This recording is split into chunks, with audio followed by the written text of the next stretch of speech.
Volano i messaggi, i commenti. Voglio. Parliamoci chiaro. Non è. Non va bene. Non va bene. Ci possiamo sfogare, ci possiamo far forza l'un l'altro. Però è malaccio.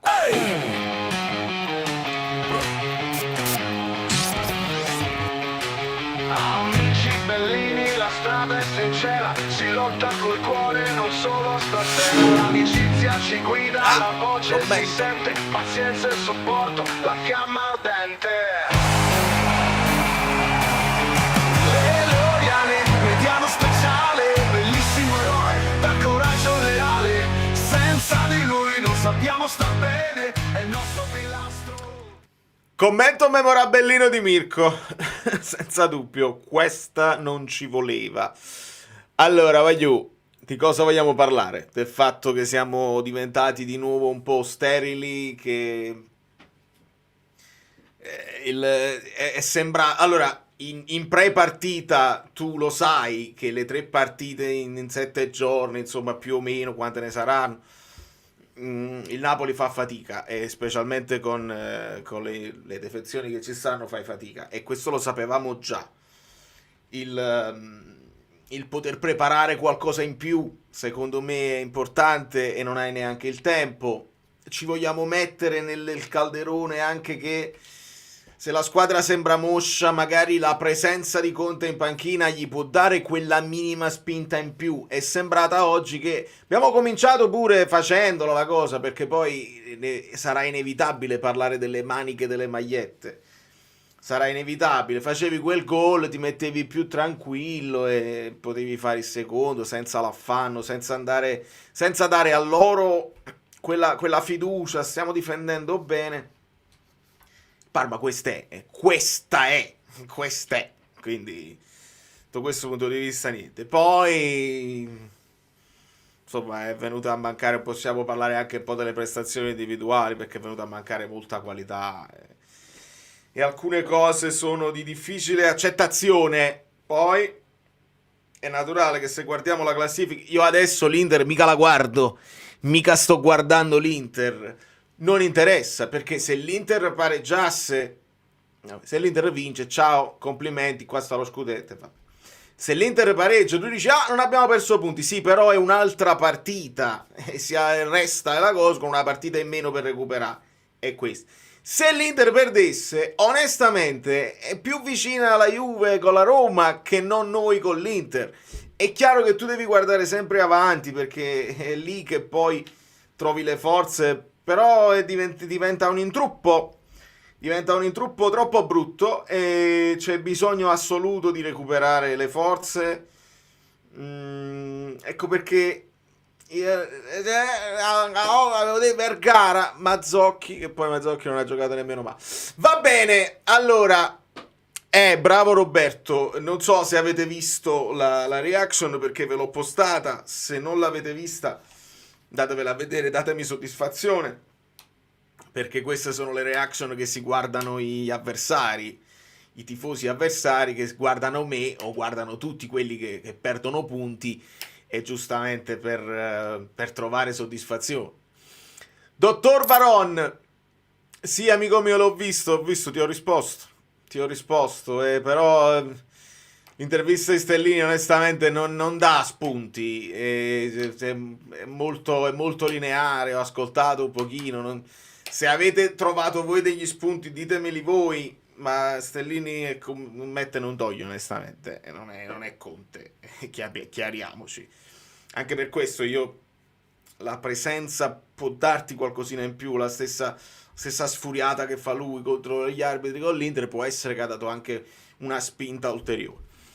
Però secondo me oggi c'era poco da fare, perché altre partite con Conte in panchina le abbiamo steccate e sembra che si arriva al limite della possibilità. A un certo punto hai fatto uno sforzo ulteriore contro l'Inter, hai dato il massimo. Oggi per esempio Højlund qualche pallone l'ha messo a terra, però non aveva quella forza che ha sembrato avere. Con Akanji ha sembrato avere una forza incredibile.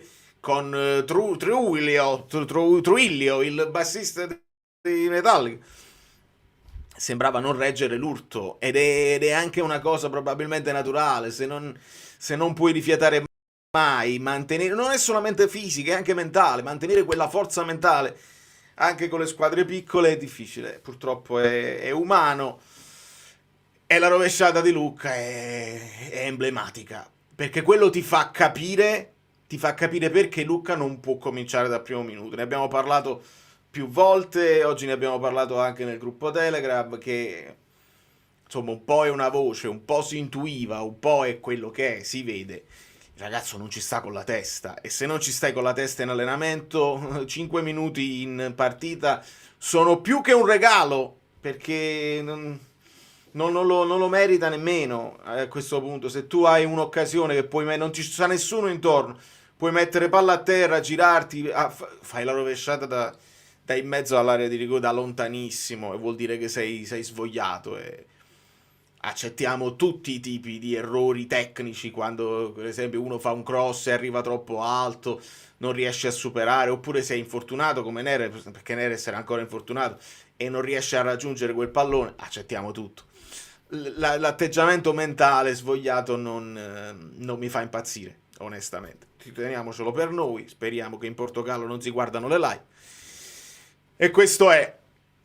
La barricata di 12 persone fa pietà, lo so Alessandro, ma non l'hanno fatto solo con noi. E il Parma questo è, dall'inizio stagione.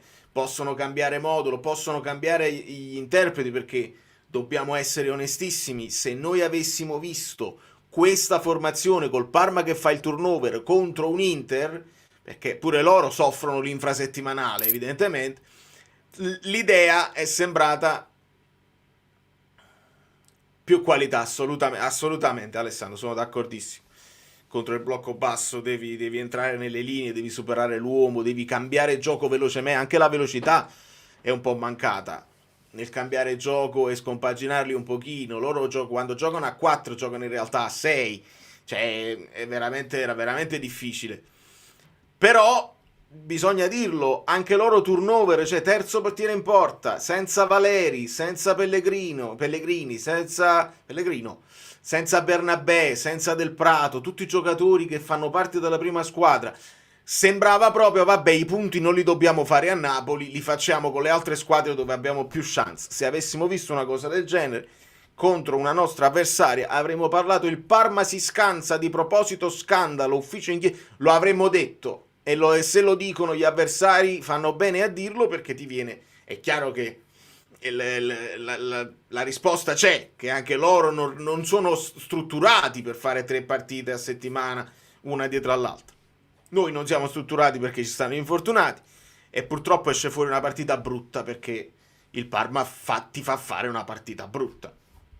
Non dimentico che abbiamo avuto quelle 2 o 3 occasioni, con Rachmani, l'occasione di Buongiorno, quella di Højlund, che là mi sembrava falla di mano, onestamente, ma abbiamo scoperto che la manichetta di Mazzocchi è quella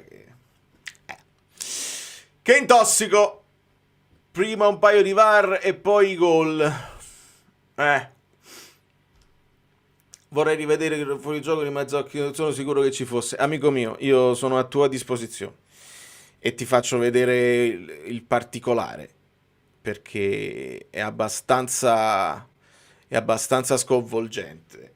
Mo ne parliamo, perché io sul fuorigioco non ho mai protestato, perché ho detto è una cosa automatica, fuorigioco semi-automatico. Certo, però le abbiamo viste come le tirano le linee, il frame, la rondella del frame, la linea se la fai di 1 millimetro, se la fai di 1 centimetro è un'altra cosa.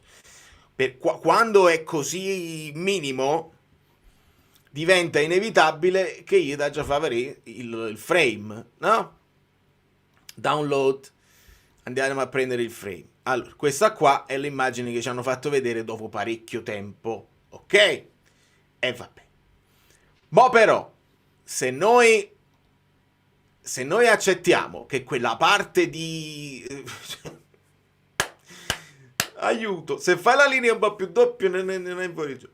Se accettiamo quella parte di maglia, di manica di maglia, che è assolutamente da chiamare perché è attiva, perché con quella parte tu puoi segnare un gol,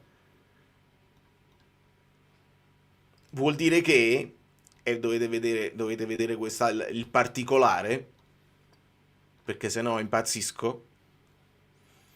Vuol dire che se Mazzocchi segna con quella parte del braccio, col bicipite, perché quello è il bicipite, la manica finisce sul bicipite, se segna col bicipite è gol. Me lo devi dare gol, perché quella è la parte che tu hai chiamato della manica qua, no qua, che stia a spalla. Sul bicipite vuol dire che se io segno vuol dire che è gol. E onestamente, io la prossima volta che vedo un gol di bicipite, l'ho visto con Scalvini, lasciamo perdere. Però la prossima volta che facciamo un gol di bicipite,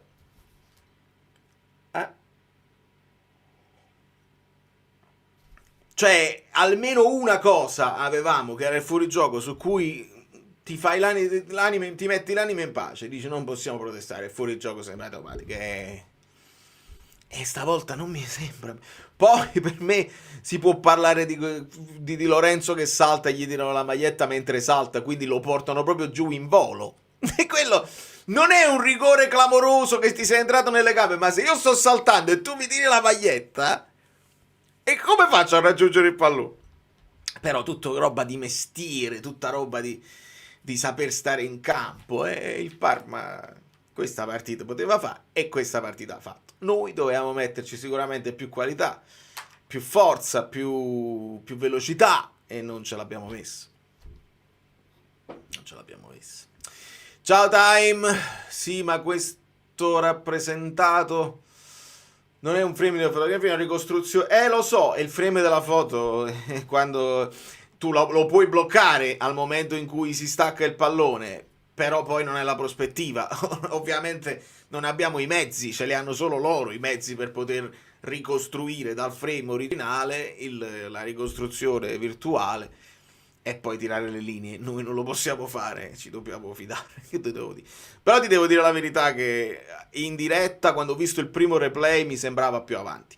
Chiaramente Mazzocchi va a tutta velocità, va in diagonale, non va dritto, quindi andando in diagonale poteva rientrare, insomma, stare in gioco, però è poca roba. Mandela Keita, mica male, insomma, un bel giocatore, non so nemmeno quanti anni c'ha, però sono quei giocatorini che, come per esempio ci piaceva Som, no? Giocatori strutturati che strappano e che devono fare la lotta, così. A noi serve più qualità, voglio. Cioè, anche un giocatore come Som, che mi sarei preso per far fare il vice Anghissà, poi va alla Fiorentina e non gioca. Fiorentina ci avrà i suoi problemi. Però qua si vede, capito, una cosa è fare quel campionato là, di rottura, contro tutte le squadre, devi fare le mazzate. Noi dobbiamo avere dei giocatori che a un certo punto mettono il pallone a terra e fanno dei lanci illuminanti. Devi fare dei movimenti che scompaginano, devi buttarti negli spazi e trovarlo il pallone. Molte volte abbiamo fatto delle imbucate, però lunghe, passaggi lunghi che non siamo arrivati. A volte non ce l'abbiamo fatta a raggiungere, ma altre volte i passaggi erano imprecisi. Quindi è veramente un peccato. Abbiamo un serio problema con le squadre che si chiudono, un po' come il Milan, probabilmente, però il Milan comunque costruisce i suoi XG. Oggi noi siamo arrivati a tipo 1,68, una cosa del genere, insomma, dovevamo fare quel gol. E poi magari si sarebbero aperti un pochino più gli spazi, anche se anche sull'1-0 secondo me il Parma avrebbe continuato a fare quella partita là. Si può ragionare se con tutti gli effettivi a disposizione potevi fare delle scelte diverse.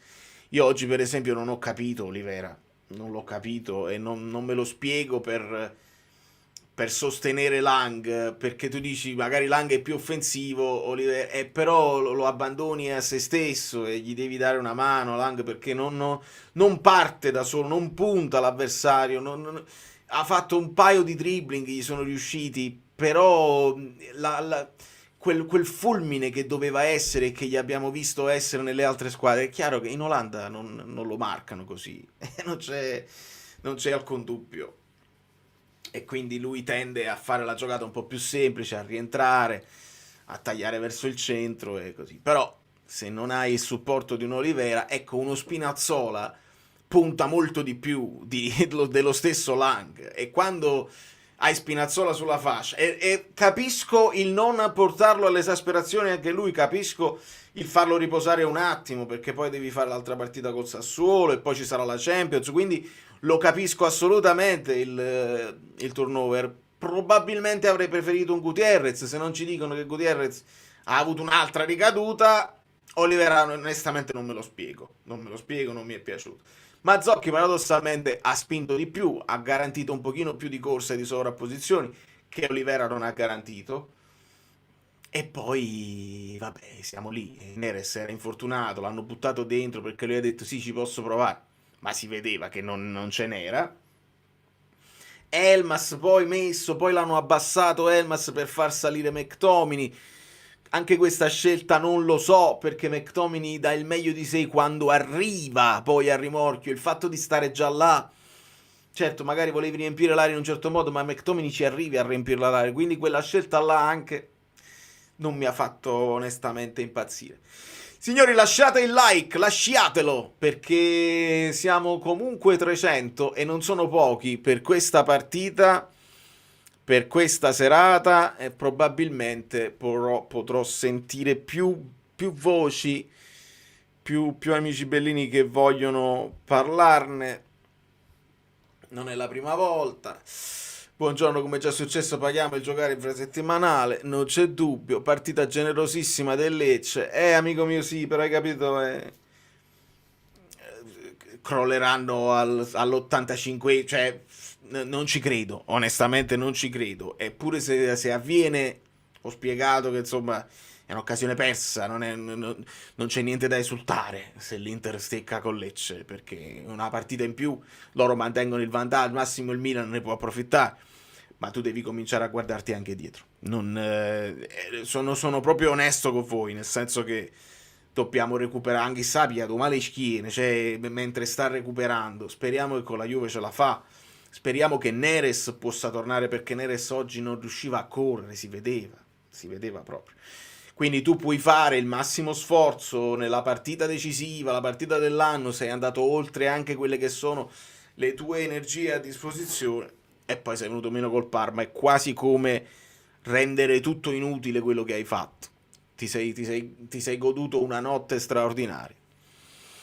Certo che si è capita, Alevit, è infortunato ancora, gli hanno chiesto te la senti, lui ha detto sì, me la sento, poi si vedeva che non riusciva a puntare lui, è riuscito a fare quel guizzo, perché poi la tecnica lui ce l'ha, da fermo Neres riesce a spostare il pallone e a superare un avversario che si è buttato fuori tempo, quello ce l'ha, però non riusciva proprio a correre, gli è arrivato un pallone che non so chi gliel'ha passato in profondità, non è riuscito manco a raggiungerlo, e si vedeva che era ancora infortunato, la caviglia non si recupera in 10 giorni.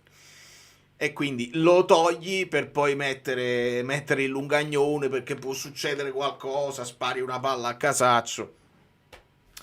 Però no, quella palla a casaccio che ha avuto, quella fatta a rovesciate, l'ha ticato un po' le braccia onestamente. Allora, un saluto, Daiwer, ritoglierlo per la bagarre finale. Che senso? Ci sta per la bagarre. Vabbè, nel senso che non poteva darti una mano, questo intendi forse, che non ti poteva dare una mano nella bagarre, nel senso che là fisicamente devi andare allo scontro in aria, e non ce la faceva, quindi in quelle condizioni, esatto, in quelle condizioni non serviva a nulla, rischiavi solo di perderlo, e gli facevano un fallaccio e lo perdevi ancora più a lungo. Caro Furetto, io ti dico la verità, noi abbiamo quello che ho voluto esaltare nel secondo gol di McTominay a San Siro, è che lui prende una brutta manata in faccia da Bissek che resta in piedi e segna, perché McTominay, se può continuare, resta in piedi e gioca a pallone, e lo sappiamo, è nel suo spirito, e nella sua mentalità da atleta. Ha avuto un pugno, cioè proprio gli è entrato con la spalla, col braccio, con un pugno, l'ho vista bene, mi sono segnato il minutaggio perché domani ve lo faccio vedere. Si butta a terra, si tiene la cosa e non si controlla niente. Il fallo di mano non c'era, quello che lui all'altro aveva chiesto, ma la stessa cosa di Di Lorenzo. Ci sono 2 o 3 episodietti grigi, più che grigi, che ti lasciano con l'amaro in bocca perché queste partite qua, che esistono nel campionato italiano e che il Napoli ogni tanto soffre, alle volte le risolvi così, alle volte le risolvi con una mischia dove arriva Anghissà e si sente la mancanza di un Anghissà, si sente una mancanza di un Lukaku che poi nei momenti quelli là tosti si fanno sentire anche fisicamente. Il primo gol pure l'abbiamo fatto di grande forza fisica perché non voleva entrare McTominay, non mollare, ed è entrato quel gol e poi era fuori gioco.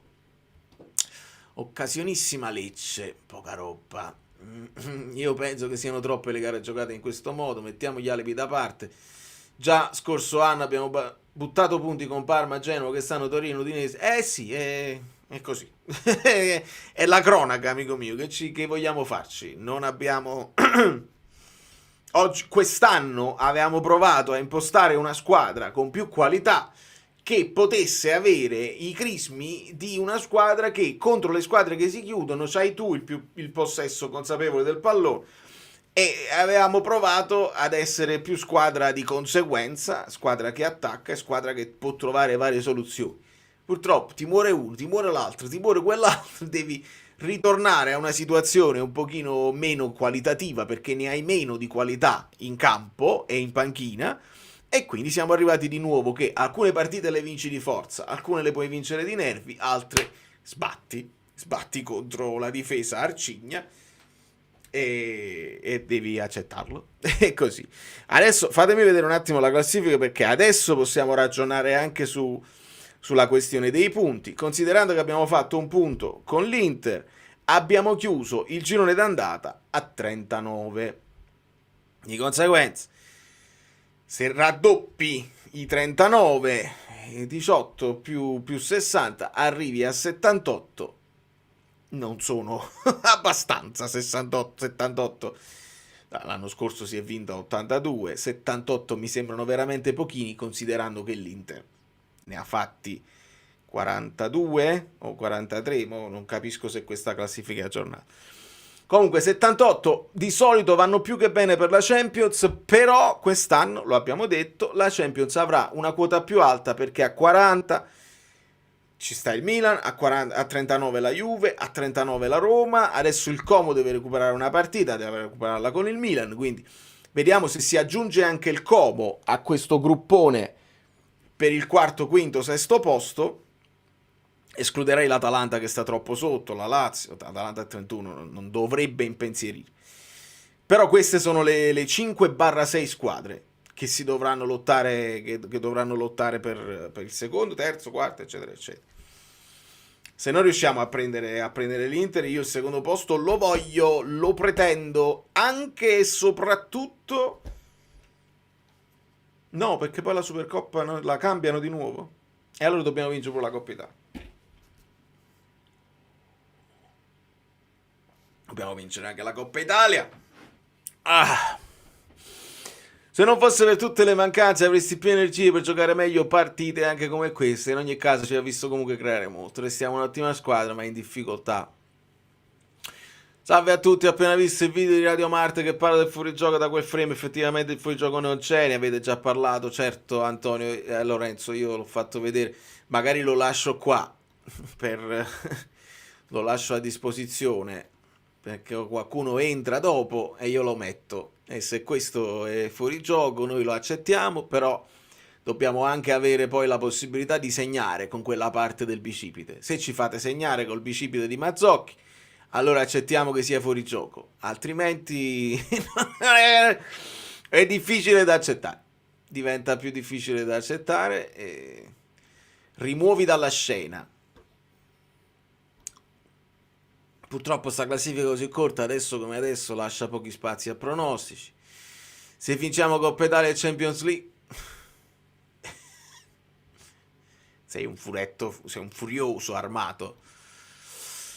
Perché non rischiamo mai un'imbucata centrale? Spesso le situazioni del genere a volte si sbloccano con una punizione, un rigore, facendo uno non è vero, l'abbiamo provato oggi, solo che non attaccava niente. Poi per via centrale è più difficile perché Il Parma fa densità là, è più facile allargarli, andare sull'ampiezza. Però un paio di volte ci abbiamo provato, specialmente quando è entrato pure Elmas.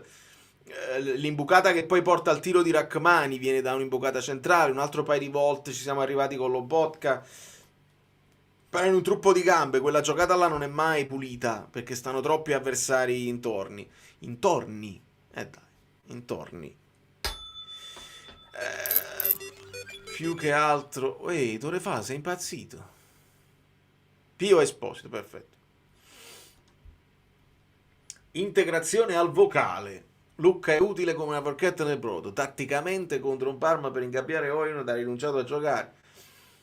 Che per ingabbiare Oyon ha rinunciato a giocare, la velocità di circolazione palla era fondamentale. Voted match. Pigeon vote 2. Voted. Voted o è una cosa di British o altrimenti me lo devi spiegare. Me lo devi spiegare. Tiro da fuori, sì. E poi hai ragione, sul cross, i cross oggi tutti male, anche quando siamo riusciti a trovare lo spazio. Guaglio, fammi sapere, Tore, perché che significa Wated? Grazie, sei pazzo completamente. Adesso andiamo ai vocali, ci sono parecchi vocali che voglio ascoltare. Guaglio, ma gol Inter, io avevo detto all'80esimo, quando è arrivato? A che ora è arrivato il gol? Statistiche, dettagli. 78esimo. Io spero solo che voi abbiate più Esposito al fantacalcio e che l'abbiate messo se non avete utilizzato il 6 politico, perché poi oggi si recuperano quelle partite là. Non c'è dubbio. Salve, lei mi sembra un tipo intelligente, ma il calcio è uno sport di contatto, giusto? Quindi non si fischia tutto interrompendo il gioco ogni 2 minuti, no? Forse se il è ancora più insopportabile dopo che hai visto, no, il primo tempo arbitrato da Doveri, che rende il gioco più piacevole, è una bella sfida, gli stessi giocatori accettano, si è vista pure dalla ref cam, dal bordo cam, che i giocatori accettano il dialogo con l'arbitro, perché lui ti spiega: guarda, se non ho visto questa cosa mi dispiace. Quando dice se fa male lo capisco, intende un'altra cosa, perché Juan Jesus, quando poi loro si strattonano tutti e due e gli interisti reclamano al fallo, là non c'è perché tutte e due, Juan Jesus poi gli scarpesea la caviglia nella caduta, e là che Doveri dice fa male, lo capisco, ma non c'è sta niente da chiamare a livello di regolamento, e Thuram lo accetta, lo capisce, perché poi c'è la sensazione di quando stai arbitrando bene. Fabri è stato insopportabile oggi. Non c'è poco da dire, è stato assolutamente insopportabile. Dio Pio Esposito, regalo del Lecce come il Parma domenica, noi regali 0. Ah, wasted. Ok, yes. Completely wasted. Pio cane. Si può dire Pio cane, cioè Pio cane. Pio vicino al doppio. Il raddoppio. Guagliù. Io l'ho comprato mo Pio Esposito per cercare di rovinarlo, ma è troppo tardi. Giriamoci ai vocali, così non diciamo poi cose che poi i vocali ripeteranno. Ciao Valerio, buonasera. Ciao Enzo. Voglio essere il primo o uno dei primi a mandare il vocale, perché io penso che se il Napoli è una società intelligente, lungimirante, attenta, deve mettere subito, stasera, sotto contratto Cuesta, l'allenatore del Parma. Perché Sì. Cuesta ha fatto una cosa che io nel calcio non ho mai visto fare. Ha tolto Neres e ha messo Lucca. Cioè si è aggiunto un difensore e ha giocato gli ultimi minuti di partita in 12 contro 10. Una cosa sconvolgente, innovativa, mai vista prima. Sei un genio del male, amico mio, che ti devo dire? Veramente triste, perché poi nell'analisi generale del mercato tu accetti che non tutti i giocatori ti possono riuscire col fiocco, ti accetti che la ciambella possa venire senza buco, però è che sì, beh, magari Lang, cioè, Gutierrez fa buo, però Luca fa troppo male, onestamente fa troppo male. Ciao Valerio, buonasera. Lo so che è stato detto e ridetto, ma Alejandro secondo me invece stanno toccando dei nuovi record per il piccionaggio e secondo me ha fatto qualcosa. Cioè, come lo Tito ha mandato la lettera agli arbitri, penso dovremmo farlo anche noi. È male, molto male, voglio. La lettera, poi vedremo se perché lo Tito quella lettera la manda prima della cosa che succede con la Fiorentina con Ghila e non si risolve niente. Non è con le lettere che mandi che risolvi qualcosa, è guadagnando un potere serio all'interno della federazione, del palazzo. E sono cose che è difficile fare dall'oggi al domani. Devi guadagnarti credibilità, rapporti, anche, non dico diplomazia, però fare in modo che le cose che dici non vanno nel vuoto e ti ascoltano. Devi crearti delle alleanze, perché poi se parli da solo non serve a niente. Una minima alleanza, un'amicizia ci sta tra Lotito proprio e De Laurentiis, e pare che che vengono penalizzati loro. Quindi capisco, questa cosa esce fuori ogni tanto quando il Napoli non riesce a essere più forte degli arbitraggi e le cose, viene fuori questa cosa qua. Penso che potrà capitare solo quando ci sarà un cambio della guardia, ma quest'anno è il 2026, ci pensa Amazon. Ciao ragazzi, buonasera, ciao Valerio. Ok, il campionato è lungo, va bene tutto quanto, però sta cosa che hanno di perdere tempo io non la sopporto, proprio contro lo sport, contro. Ho visto una delle più belle partite della stagione, anzi la più bella partita di Serie A, la scorsa con l'Inter. Siamo tornati di nuovo a perdere tempo, portiere che era da espellere 18 anni prima che nascesse, perché non è possibile una cosa del genere, che ogni volta faceva i passettini sul posto, perdeva quei 10 secondi in più, che ha fatto 20 rimessi dal fondo, 200 secondi in più. Comunque, che dobbiamo fare? Continuano a perdere tempo. Il Parma ci resta sempre indigesto, non importa chi sia l'allenatore o chi sia la squadra, sia i giocatori, e va bene così, dai.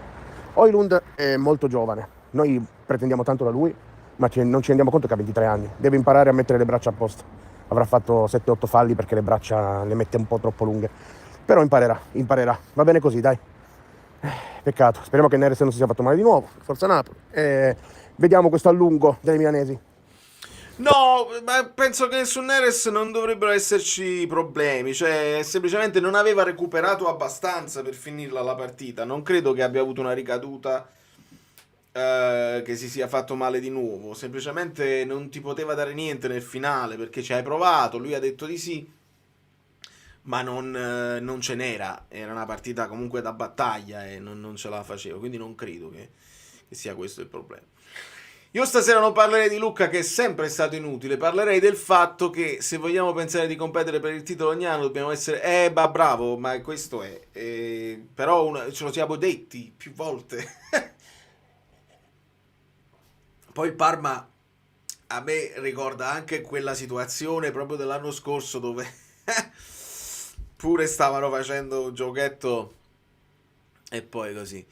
Ha sentito dolore? Allora Stellino va bene, allora se ha sentito dolore speriamo che l'hanno messo subito in ghiaccio e che non l'abbiamo rischiato per nulla. Speriamo bene, perché sarebbe ancora un peccato, perché tu magari non lo mettevi dentro. Io vi dico quello che avrei fatto io, ok? Perché poi ognuno, ieri avevo detto Vergara perché volevo far riposare uno tra McTominay e Lobotka. Lo so che è impossibile toglierli dal campo, però avevo detto Vergara per lanciare un'idea di mini turnover da fare così.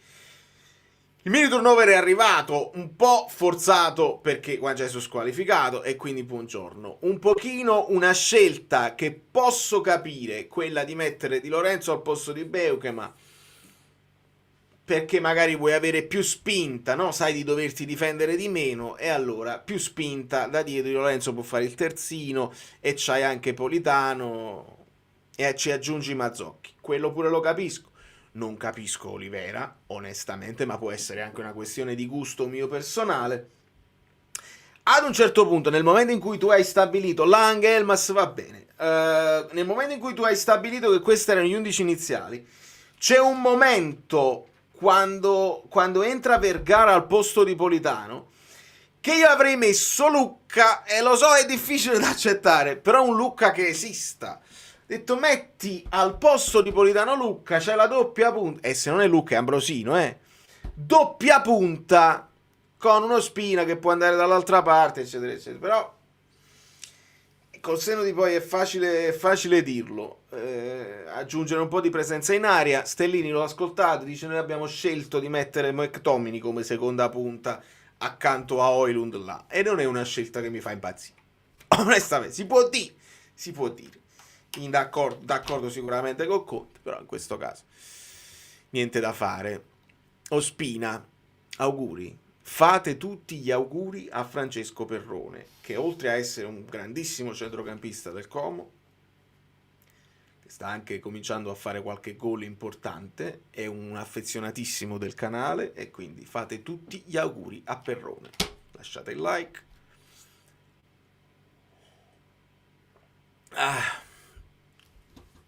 Sono d'accordo che è mortificante. Sembra quasi... Dove sta? Aspetta. Sarà scarso al 90esimo, è mortificante. Si prende una decisione, non gioca proprio, gli do un minutaggio diverso. Sono d'accordo, ecco perché io dico volevo almeno che entrasse al 75esimo, per capire. I primi cambi per me sono tutti logici. Neres al posto di Mazzocchi, Elmas al posto di Lang, Spinazzola al posto di Olivera, è tutto nella logica. Se Neres ce la fa, altrimenti metti direttamente Vergara al posto di Neres in quella zona là e ti poteva inventare qualcosa, se non hai voluto utilizzare Vergara a centrocampo. Quello che dici, io sono d'accordo, Daim o Darrell, se non lo utilizzi così, però se in quei 5 minuti che gli dai lui ti fa quella rovesciata che è proprio il massimo della strafottenza, non ce ne fotte proprio, o faccio io l'Eurogol o se lo sbaglio, perché quanta è l'XG di quella rovesciata? 0,011.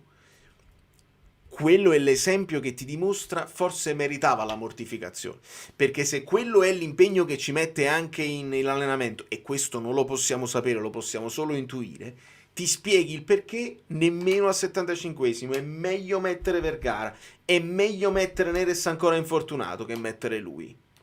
Ce lo dobbiamo chiedere, lo dobbiamo accettare, e così. Se non avesse fatto quella rovesciata in quel modo, che mi dà la conferma che purtroppo quello è l'atteggiamento, perché è un atteggiamento strafottente, purtroppo dimostra di meritarlo. E tu è una sostituzione della disperazione, una sostituzione che tu dici svirgono loro un pallone, gli capita e lui la tira in porto, che comunque è un attaccante che il gol nelle gambe ce l'ha, però c'è qualcosa di più profondo sotto che è difficile da accettare.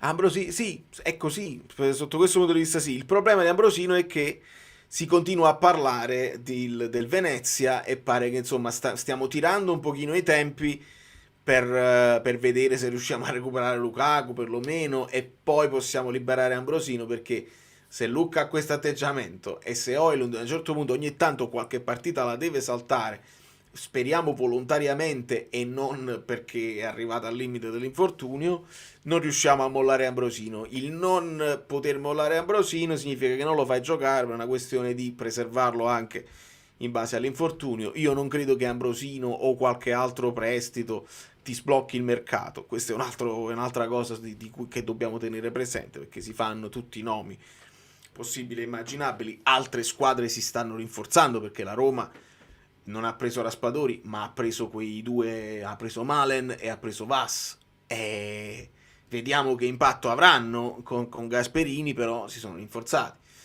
Non voglio considerare l'Atalanta. La Juventus si è rinforzata semplicemente perché ha reintegrato nei ranghi un po' tutti con Spalletti. Milan, Fulkrug non era un infortunio grave, tornerà tra una decina di giorni probabilmente, qualcosina l'ha fatta, e l'Inter sta già là, quindi qualcosina noi probabilmente l'avremmo dovuta fare e non ci hanno permesso nemmeno di farlo. Litigò per un rigore a Udine e questo già doveva farci capire qualcosa. Il caro Luc Falange. Ecco perché internet resta negli annali. Io feci una storia e non c'era proprio nessuna intenzione di prendere Luca all'epoca, dissi che cosa brutta, proprio una roba proprio brutta brutta.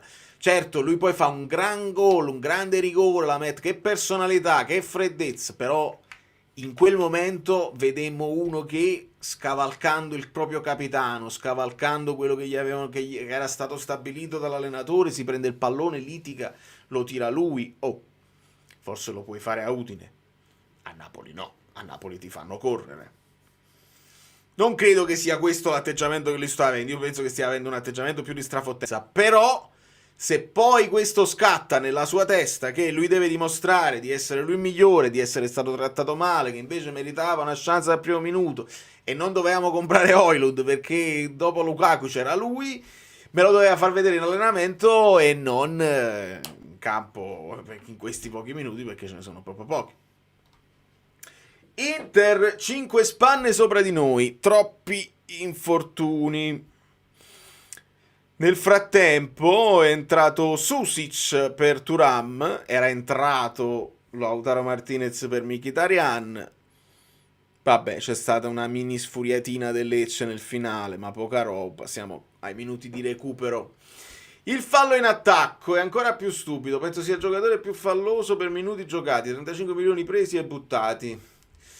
La cosa peggiore è che lo si sapeva un po' tutti e lo speravamo un po', speravamo di essere un pochino tutti in errore, caro Filippo, perché lo sai, a bocce ferme uno dà il proprio giudizio e prima che arrivasse ci sono diversi video in cui io lo dico mi sembrano un po' troppi, vatti a prendere Gonzalo Garcia, perché in quel video là mi pare che dissi 35 milioni per Lucca sono troppi, non ti far prendere per il collo così.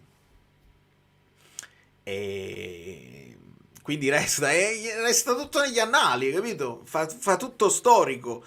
E lo dicevamo e speravamo di poter dire, ha fatto un buon impatto quei pochi minuti, un po' come quello che era anche Simeone, aveva pochissimi minuti a disposizione nell'annata così, però te li dava soddisfazione, lo stesso Raspadori, pochi minuti a disposizione. È finita, sì, l'ho visto. È fuga! È in fuga. Bawayu, al di là della fuga, stiamoci accorti, non lo dico per essere negativo, ma è evidente che ci dobbiamo stare attenti. Non perdiamo di vista i vocali, se no andiamo lunghi. Ultima postilla, poi vi lascio in pace. Lang per me doveva stare in campo. Cioè, queste sono le partite in cui certi giocatori bisogna lasciarli in campo. Ci hai messo Neres infortunato praticamente piuttosto che tenerti Lang. Io l'avrei tenuto tutta la partita, deve giocare un po' di più. Comunque, anche Vergara, gran bella partita. Ciao ragazzi. Io più che tenere in campo Lang, che sì, qualcosina ha fatto vedere, ma che ripeto, non... ve lo dico con tutto l'amore perché io mi devo alzare dalla sedia, voglio un nuovo idolo così, non mi sta dando quello che vorrei, ci stiamo accontentando della mini giocata, di qualche pallone buttato in mezzo, no? Non è quello che ti deve garantire un'ala di fantasia, uno che ha avuto il numero 10 sulle spalle, non è possibile. Mi deve dare qualcosina in più e lo dico con grande affetto, perché vedi, veniva dai 2 assist, quella palla recuperata, lì è mentalità, però tecnicamente, di personalità, di prendersi responsabilità, di puntare, sbaglialo, l'abbiamo sentito Conte, l'abbiamo sentito, si possono sbagliare le giocate, non perdiamo le certezze. Se Conte poi gli dice non devi dribblare mai, e allora un altro paio di maniche. Però Spinazzola punta, Politano punta, poi non sempre va a buon fine. Però io all'angolo vedo fare pochissimo. Allora capisco che se tu lo vedi che ti sembra che non sta in giornata, che non è di grande impatto così, capisco che tu provi la giocata Neres. Se la giocata Neres è sbagliata concettualmente perché lui era ancora infortunato, e lui generosamente ti dice ci provo, ce la faccio ad andare, ma tu devi saperlo che non devi rischiarlo, va bene, però Vergara sicuramente era un'opzione, nel momento in cui hai messo Spina possiamo ridiventare asimmetrici, Spinazzola si fa tutto il campo e lo fa, e lo sappiamo che lo fa, e vai a sovraccaricare dall'altra parte, e puoi sovraccaricare meglio con Vergara che non con Neres infortunato, sotto questo punto di vista. Lang Laurienté è quello che io invece ho detto non esageriamo, perché a quel punto mi tengo Lang, so quello che mi può dare Lang a livello di mentalità, è integrato nel gruppo. Laurienté Questo è il gesto Daniel Maldini. Cioè, sono giocatori che poi in contesti piccoli possono fare la differenza, quando si sale di livello non lo so. E onestamente tra Lang e Laurienté non è pensabile che Laurienté sia meglio di Lang, non lo posso accettare. A Sassuolo magari fa la sua figura, però tra i due io mi tengo Lang, perché almeno non è così. Questo è il gesto, si chiama il Daniel Maldini. Un pochino bellino, sai, elegante, silky number 10. No, serve gente proprio tosta. Tosta. Quest'estate a posto di prendere Lang e Luca si andava a bella chiamata. Di Lorenzo che non protesta sul... brava Vale. Never be so polite, you forget your power. Vedi com'era profetica. Infatti sì, ieri ne abbiamo parlato. E purtroppo è una conferma dell'atteggiamento a volte remissivo. Io capisco l'essere educati, capisco il rispettare il ruolo dell'arbitro, però se tu stai saltando e ti tirano la maglia, l'accerchiamento non fa parte del nostro DNA. Possiamo mettere in panchina chi vogliamo, possiamo prendere gente con i tatuaggi, ricordate è arrivato Oliveira, Kim, i cattivoni, tutti buonissimi. È arrivato Lang, un cucciolino ancora più piccolo, ancora più sfizioso. Non è cattivo nessuno. Tutto prende la sembianza del tuo capitano, probabilmente, l'ambiente positivo di ragazzi che sono dei ragazzi a posto, sicuramente. Però se vuoi avere un minimo di quella possibilità che li costringe ad andare a vedere una cosa che in altre situazioni, se tu non li chiami, loro si levano dalle botte, perché quell'azione là ve la farò vedere io sul mio piccolo canale da quasi 30.000 iscritti, ma siamo piccoli. Iscrivetevi al canale, fate iscrivere i vostri amici, siamo piccoli, voglio. Quindi che io vi faccio vedere lo strangolamento di Elmas all'open bar non esce. È dimenticato, quella cosa non è avvenuta. La trattenuta di Lorenzo oggi ve la farò vedere io domani. Negli highlights non finirà. Il VAR si leva dalle botte perché quella cosa là sparisce, non è mai avvenuta e non se lo ricorderà mai più nessuno. Con un rigore tu puoi sbloccare una partita, puoi sbloccare un centravanti, puoi... L'avrebbe tirato Højlund, lo avrebbe tirato McTominay, non lo sappiamo. Lo devi sempre segnare il rigore, lo sappiamo. Però se tu non te le prendi queste chance di andare a dire vai a vedere, no, butti tu il pallone fuori, come ha fatto il Verò, butti tu il pallone fuori, vai a vedere, se no non ricominciamo, con un po' di prepotenza, quell'azione sparisce, non è mai avvenuta. Perché nemmeno poi il resto dell'ambiente Napoli, lo faccio vedere solo io, nessuno poi si metterà a fare delle cose, a fare i dossier e le cose, non fa proprio parte di noi. Quindi è così. La questione cazzimma è quella. Allora, Francesco Perrone. E dopo Bologna anche oggi siamo stati capaci di non fare un gol contro un portiere esordiente. Il portiere in Serie A. esordiente. Sì, proprio noi, la SSC Napoli. Siamo noi. Ciao, Vale, Siamo questi. Mi hanno anche intossicato il compleanno, vabbè. Piccola parentesi. Te lo sai qual è stato il mio ragionamento per tutta questa settimana, che il pareggio con l'Inter era più positivo per loro che per noi. Se lo vuoi fare te, lo farà sicuramente Guido, perché sono d'accordissimo con lui. Partire con un handicap nel girone di ritorno dove te avevi fatto comunque, cioè nel girone di ritorno dove nel girone di andata avevi fatto comunque già meno punti dell'Inter. Un pareggio anche oggi, concludi il girone di andata con 39 punti, devi stare molto attento anche alla zona Champions. Avremo lo scontro diretto contro la Juventus il 25 gennaio, proprio per la zona Champions. Attenzione alla Roma, attenzione magari anche al Como. Sì. La lotta a scudetto per noi oggi è ufficialmente finita. Purtroppo sono d'accordo, France. Guido ci aveva avvertito. Però in quel momento noi dovevamo anche goderci quella vittoria. Pensa, la chiamo vittoria, quella là, il pareggio di San Siro, perché i pareggi hanno sapori diversi a seconda di come arrivano e di contro chi arrivano. Però sì, guardando in lungo, guardando i freddi numeri e guardando le possibilità e le difficoltà c'era da metterlo in conto come possibilità, e quindi sì, è un po' quello che ho detto all'inizio, che ci dobbiamo anche guardare indietro. Buonasera. Che Buonasera, dire? Toro. Il Napoli inizialmente mi dava buone vibes, ma Beh. devo essere sincero, Lobotka però poi ha mostrato l'affaticamento che ha. E anche Anche poteva essere un Lobbo, po' più sì. impreciso in certe soluzioni di passaggio.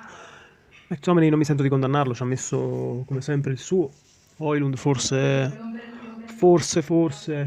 qualcosina in più l'avrebbe potuto fare, ma per me molto male Politano, molto male Oliveira e Di Lorenzo, insomma. Buongiorno inizialmente pure qualche cappellata l'aveva fatta. Non ho capito l'inserimento di Neres, ormai quando mancava poco e la partita ormai secondo me era già segnata, ma l'inserimento di Neres e il rischio che si è corso nel far entrare Neres non l'ho compreso, per poi appunto farlo giocare 5 minuti e mettere Lucca ancora una volta inutile, anzi se vogliamo è riuscito anche a È far sì che peggio. McTominay non prendesse un sacrosanto rigore per una trattenuta sulla rovesciata. Bravo. Che dire, male, molto male. Il Parma praticamente ha rinunciato a giocare per tenersi il pareggio, e per me quello che andava fatto era cercare di giocare quanto più velocemente possibile la palla, 2 tocchi, e provare a giocare più spesso la palla di prima, ma magari non si era in condizione di farlo, ma forse era l'unico modo per cercare di sorprendere il Parma, che la porta nostra l'ha vista quante volte? 2, e poi tutto il resto del tempo l'ha giocato praticamente nella sua area. Abbiamo fatto fare un figurone anche a questo nuovo portiere qui, che dire, Rinaldi. molto male, direi che il campionato è finito qui. No, però il finale non te lo posso accettare, perché il campionato dobbiamo lottare con tutte le nostre forze per non perdere contatto con la vetta, col secondo, col terzo, col quarto posto. Se pensiamo che è finita, è la fine. Vergara mi piace, vorrei vederlo più spesso dentro. E Lang mi ha deluso un po', poteva fare di più. Siamo d'accordo. Allora, sanno come fermare Rasmus, ma non è detto. Non è detto, bisogna trovare. Tu ci hai provato le fasce, solo che non avevi grande fantasia nello spunto 1 contro 1. Il fermare Rasmus tu ci puoi provare, ma se Rasmus sta in giornata puoi essere Akanji e non lo fermi. Può prendere l'1 contro 1, può battere chiunque, Højlund. Non è questo il problema. La questione è che ti hanno dato meno linee di passaggio per trovarlo Højlund, perché con tutta quella densità, con tutte quelle linee davanti a lui, c'è meno passaggio. Ora siamo alle solite: se ti prendi uomo su uomo, un Elmas che viene dentro, che si porta dentro un uomo, apre quella linea di passaggio. Ma il Parma è ancora più rinunciatario, lo sapevamo prima della partita, che si mettono là, hanno un gioco giurassico, e contro il gioco giurassico tu pure puoi provare a trovare delle situazioni, ma le situazioni migliori statisticamente si hanno quando arrivi sul fondo e fai i cross magari bassi, quelli andare verso fuori area, cioè quelli cross che arriva la gente a rimorchio. Già i cross alti, come avete visto, vengono chiamati dagli addetti ai lavori cross bianchi, perché poi significa che 50 e 50 ti può andare bene a te e ti può andare bene a loro. Alla fine come arriva poi il gol? Arriva così, arriva con un'imbucata dove eravamo riusciti a prenderli sul tempo, poi il cross basso, un po' un parapiglia, c'era il fallo, c'era il potenziale autogol, e poi arriva col cross basso. Quindi questo era più o meno quello che dovevamo fare, e dovevamo farlo meglio e con più continuità, con più velocità. Buonasera Valerio, buonasera amici bellini. Mi complimento con il nostro centravanti, il Dio Sole, sto parlando di Lucca. L'abilità di rimanere immobile e vedere tutti quanti girare intorno, sia i suoi compagni che le nostre scatole, per essere gentile. Neres poverino è entrato, ma si vedeva che praticamente non ne aveva. Vergara è entrato bene. È inutile dire che abbiamo pagato la prestazione di Milano perché la squadra non ne aveva più. Onestamente non ho capito il cambio di Lang, devo essere sincero, perché io avrei messo Spinazzola con Lang. Da concedere Oliveira il primo tempo è stato praticamente inutile. Ragazzi, Oliveira per carità, quando ha voglia difende pure, ma a livello offensivo è zero. E niente, è stato bello provarci, non si sa mai come può andare a finire, ma penso che... Ma era tuo quel rumore su Wicked? E niente, è stato... Voglia difende pure, ma a livello offensivo è zero. E niente, è stato bello provarci, non si sa mai come può andare a finire, ma penso che zona Champions è. Ormai l'abbiamo veramente cucito anche l'altro lato di scudetto all'Inter. Sì. Ciao Ale, ciao amici bellini. Vabbè, sta partita l'abbiamo vista 200 volte, purtroppo quando ti manca qualità con le squadre così chiuse non c'è niente da fare. Sicuramente diciamo, le attenuanti sono sempre le stesse, però insomma, non lo so, sono sempre convinta che qualcosa in più si può fare in queste partite. Posto che comunque qualche occasione l'hai creata, perché almeno rispetto a Bologna che non hai tirato in porta col portiere esordiente, qua almeno ci abbiamo provato a tirare. E poi non lo so Vale come l'hai letta tu questa cosa, ma con gli esterni molto dentro il campo, perché poi quando è entrato Neres e Elmas hanno giocato molto molto stretti. Nel primo tempo invece ho visto più Lang che veniva stretto e Politano un po' più esterno, ma c'era bisogno di fare tutta questa densità centrale. Cioè mi è sembrato che c'era talmente tanto in gruppo là in mezzo, non era meglio svilupparla sugli esterni? O meglio, se tu ti accentri con i due diciamo sottopunta e poi devi andare ad occupare quello spazio sull'esterno, no? Cioè almeno per cercare di mettere un cross problematico. Certo. Comunque, vabbè, peccato. Certo, solo che Olivera non lo fa, naturalmente non lo fa. Abbiamo visto addirittura Olivera a un certo punto fare tutta una diagonalona per andare pure lui sulla destra a chiudere l'azione sulla destra. E un pochino l'ampiezza te la dava un pochino di più Mazzocchi, solo che Politano pure tende a stare...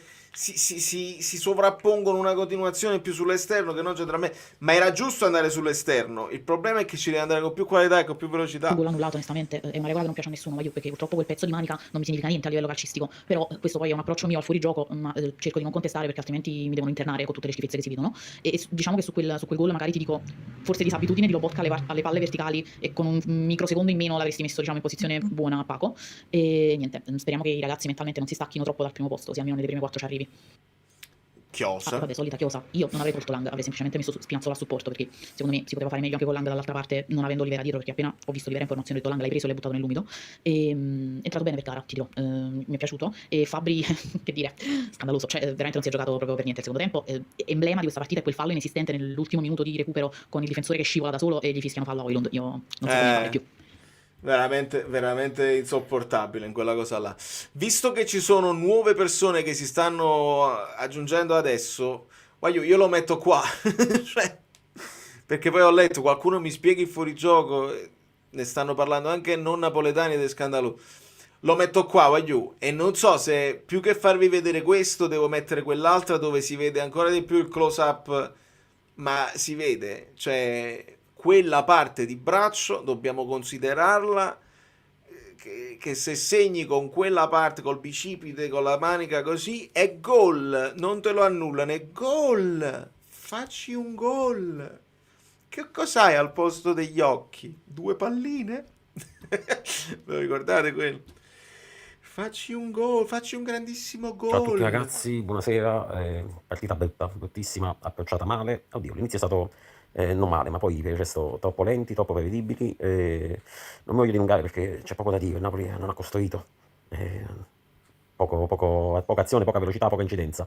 Non voglio parlare dei cambi, non voglio parlare del Neves entrato, non si è capito perché, se non sta bene, chiaramente, ma Lucca non lo voglio più vedere in campo. Se non avesse fatto fallo al 90esimo, 91esimo su quella rovesciata tentata da McTominay, ci sarebbe stato un rigore solare per il Napoli.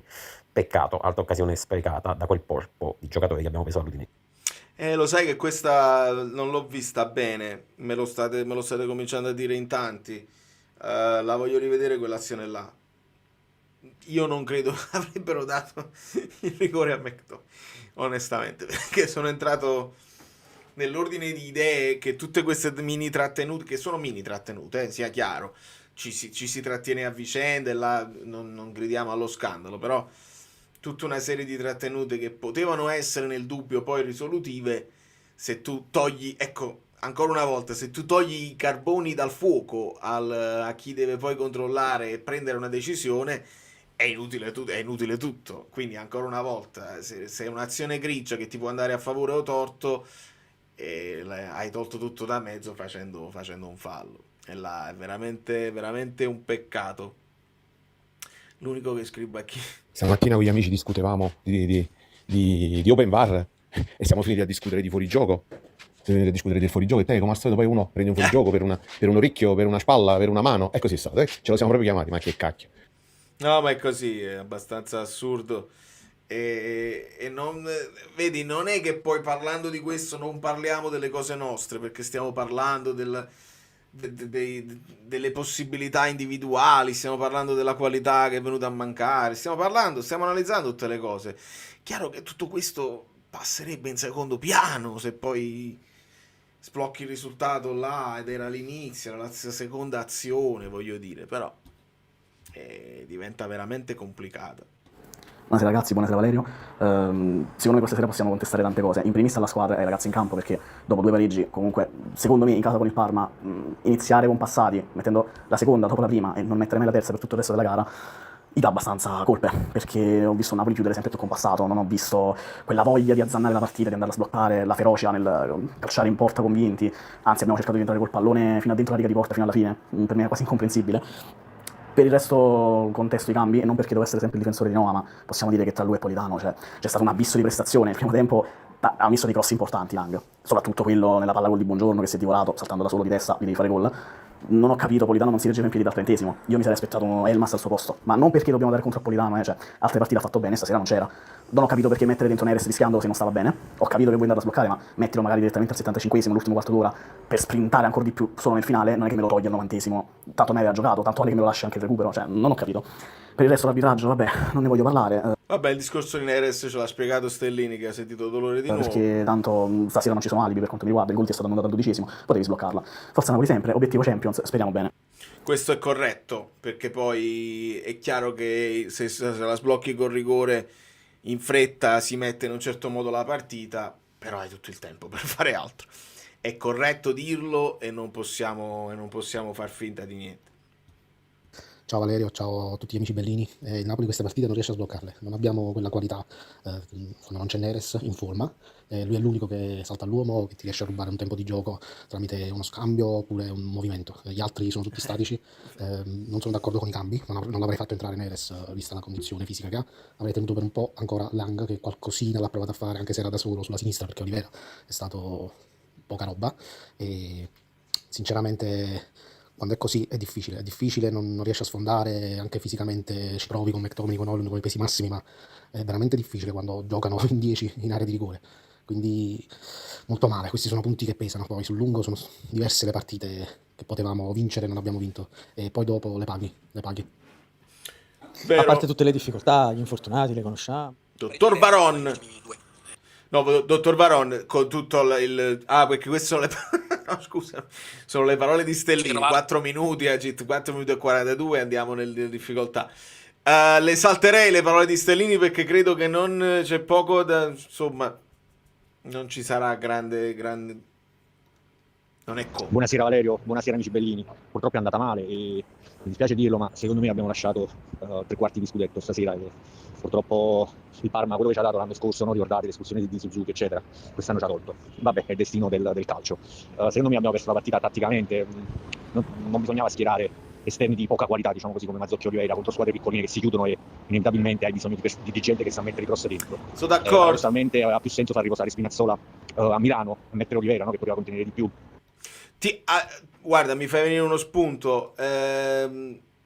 Non è che può riposare Spinazzola a Milano, perché là poi ti serve tutto il servibile.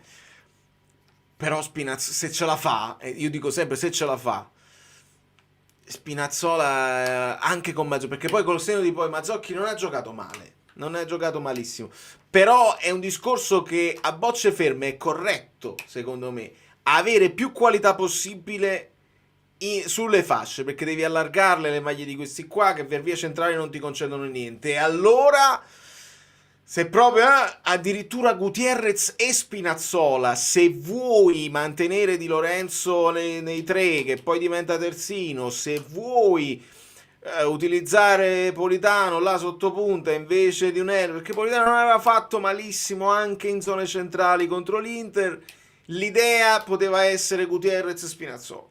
Poteva essere questa a bocce ferme, a bocce che hanno già girato, che ci sono già girate le bocce, e Olivera è stato insopportabile e Mazzocchi qualcosina l'ha data, poi è questione di centimetri, poi lo bot che gliela dà un attimo prima, lui parte un attimo prima, perché poi lo sapete, la foga di Mazzocchi è stato molto, molto generoso anche, perché avrebbe potuto tirare, invece la mette in mezzo.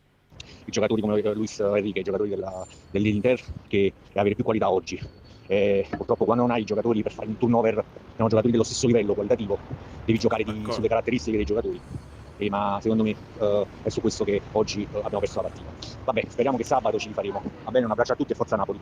Corretto Giovanni, Ci sono corretto. ci sono dei pareggi a volte che sanno di vittoria, come quello di Milano, e ci sono pareggi che a volte sanno di sconfitta, come quello di oggi. Poi alla fine sempre un punto è, quindi anche se tu senti il sapore di vittoria, ma hai pareggiato, comunque hai fatto un punto, idem, se lo senti come una sconfitta, comunque hai fatto un punto. Non sto qua a parlarvi del cambio di Neres, perché secondo me, come non l'ho capito io, non l'ha capito praticamente nessuno.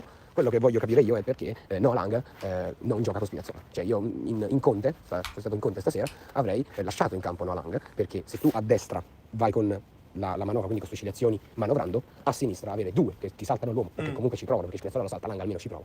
Secondo me poteva essere la cosa migliore. Una piccola nota, non voglio criticare Lobotka, però sono 2 partite consecutive che vedo questa cosa, che quando se la devi vincere oppure la devi recuperare per andare a pareggiare, Lobotka non è per lui. Secondo me a un certo punto della partita, se sei in questa situazione, lo devi togliere, perché non ti dà niente di più. Quindi non avrei tolto Lang, l'avrei lasciato dentro, e Neres proprio, se proprio lo devi mettere, metti gli ultimi 10 minuti al posto di Lobotka. No, al posto di Lobotka no, perdi tutto perdi tutto il filtro del centrocampo. Ricordiamoci che poi ti vengono pure addosso e ti fanno male in contropiede queste squadrette, perché poi stanno là tutti raccolti, tu sbagli un passaggio e ti vengono addosso. Quindi Neres al posto di Lobotka no. Che Lobotka mi sia sembrato anche lui in affanno oggi, sì, senza dubbio.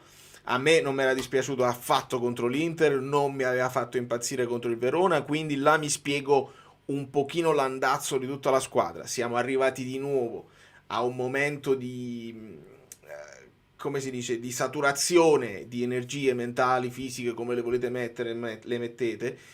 Nel momento della partita clou della stagione contro l'Inter abbiamo fatto un reset, abbiamo detto la stanchezza non esiste, facciamo la partita contro questi qua che sono gli arroganti, che credono di aver già vinto, che vogliono vincere, non gliela facciamo vincere in faccia, non vinciamo, non molliamo davanti a loro. E poi c'è stato il secondo down, perché anche col Verona, quindi questa partita è assimilabile al periodo Verona.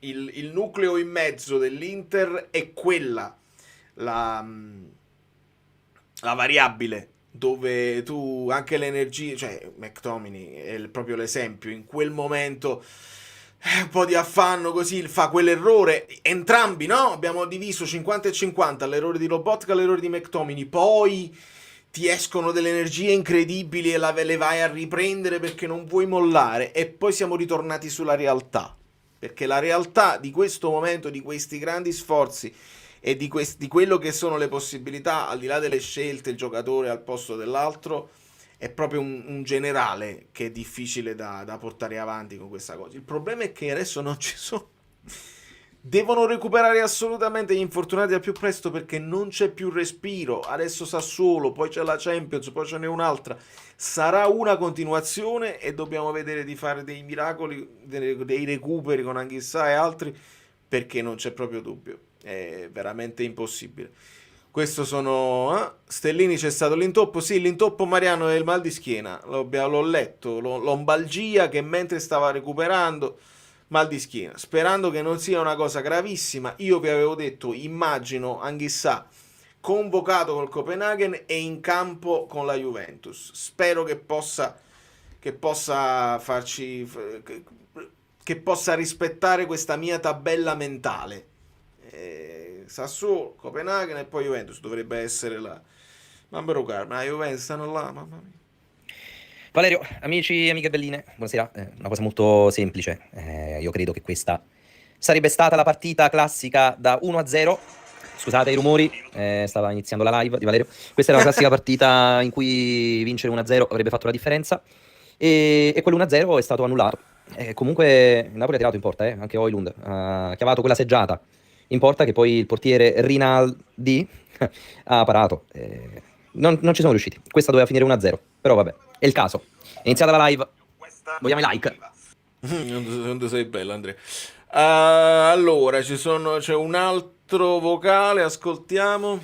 Ciao ragazzi, io in parte me l'aspettavo questo pareggio, non lo so. Comunque volevo solo dire una cosa: io sono stufo di queste perdite di tempo assurde, e secondo me il calcio è indietro di almeno 40 anni rispetto allo sport americano, dove da una vita hanno il tempo effettivo. Cosa si aspettano? Non lo so.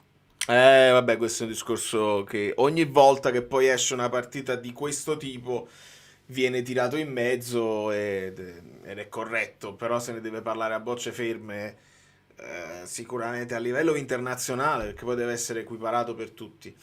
Questo messaggio è interessante, Gennaro, perché hai ragione. Stiamo aspettando anche chissà, manco fosse Iniesta. Ricordiamo che un Frank non in condizione sa essere addirittura irritante. Me lo ricordo, non faccio finta di non ricordarmelo. Ci serve tantissimo, ma non è detto che sarà deciso o decisivo da subito. Sì, l'unica cosa è: non chiediamo che torni l'Anghissà subito, quello che è anche goleador, che ti fa gli inserimenti, quello là dominante, però un Anghissà che al 60° si può dare il cambio con McTominay, un Anghissà che se Lobotka sta affaticato, insomma si vede che sta in affanno, comincia lui magari accanto a McTominay e poi si può dare il cambio. Quello ci sta mancando. Cioè, capiamoci, i giocatori che mancano, lo stesso Gilmour, tu dici, vabbè, ma Gilmour che fa? E Gilmour ti può far saltare 30 minuti in una partita che hai vinto e invece non hai potuto saltare quei 30 minuti e quindi si accumula. E questo è il problema. Quando la fanno facile, dici, vabbè, ma Gilmour è panchinaro, quell'altro non giocava, De Bruyne era un problema. È troppo superficiale come analisi. Il non averli a disposizione significa che stai portando all'esasperazione quelli che sono titolari e che potevano essere titolari a prescindere nell'idea di Conte di questo periodo, e non li puoi mai togliere dal campo. Devono sempre dare il massimo per 95 minuti senza poter mollare mai. Alcuni di loro, vedi McTominay, lo sai che mentalmente non staccano. Ed è impossibile mantenere un livello dove non sbagli mai niente, sei sempre lucido, sei sempre tirato a lucido brillante. Questo ci è venuto a mancare in questo momento. E l'ho visto in Lobotka, e l'ho visto oggi in Højlund, e lo intravedi in altri giocatori. Che non c'è bisogno che non partano, che saltano partite, ma che almeno possano saltare una trentina di minuti ogni tanto. Non diciamo tanto, ma ogni tanto. Poi ci sono dei giocatori che non accusano mai tutto questo. Callecon, per esempio, era cyborg fino alla fine, sempre preciso, sempre perfetto per 50 partite all'anno. Altri giocatori invece stanno dimostrando che è meglio quando tirano un pochino il fiato.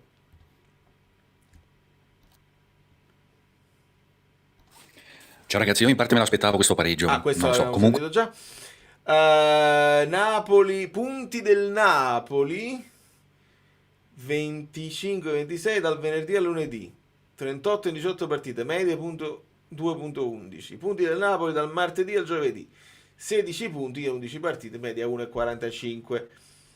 E qua siamo alle solite, non è una questione che Conte, vedi, questo è bellissimo sto tweet, bravo Francesco, perché ti può far ragionare su un'altra cosa. Non è questione che Conte non è bravo in Europa oppure non sa giocare in Champions, la media in Champions. Il problema è che la partita infrasettimanale significa che hai avuto meno tempo per recuperare, per preparare la partita, perché nella logica delle cose, secondo me, anche il non fare più la conferenza è nel tentativo disperato di avere un'ora in più a disposizione per preparare delle cose. Questo è il problema principale. Non è che non sa giocare in Champions e che diventa scarso in Champions, è che quelle partite là, le infrasettimanali, c'hai meno tempo, le puoi preparare di meno dettagli. Poi capita una volta che è un recupero di campionato, capita una volta che è una partita di Champions, e in mezzo succede un macello. È sempre un macello.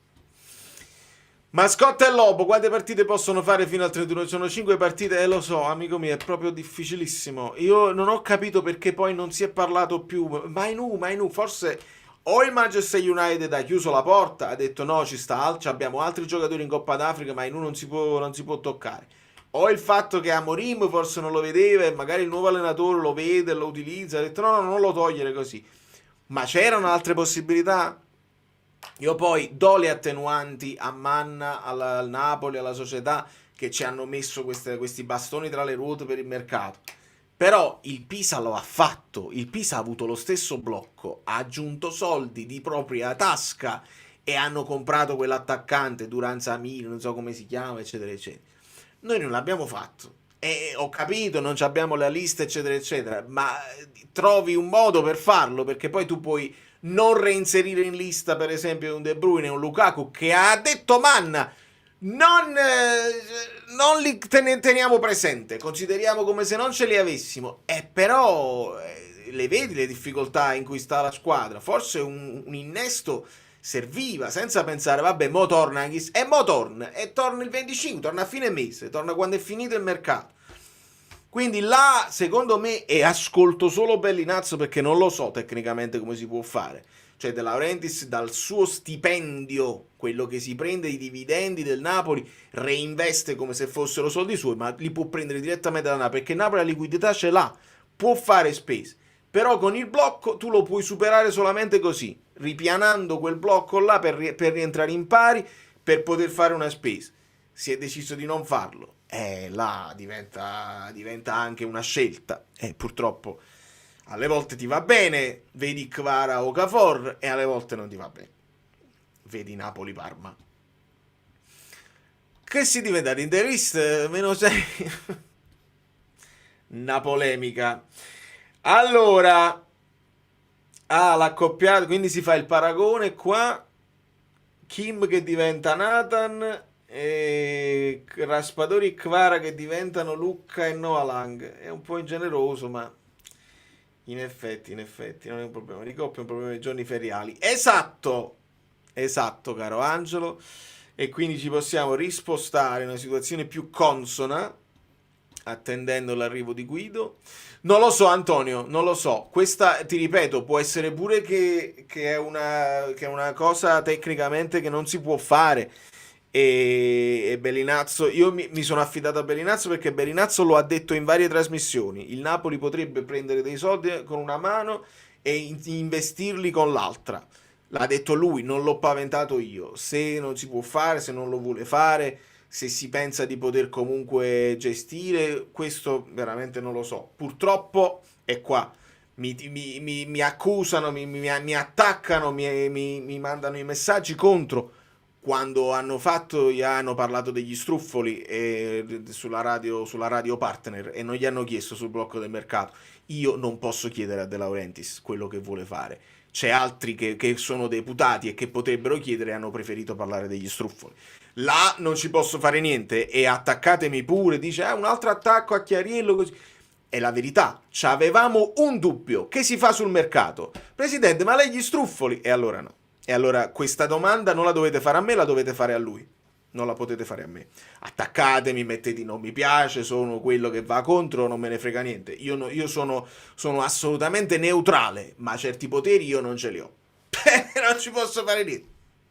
Qualcun altro che ha i poteri decide di utilizzarli in maniera diversa.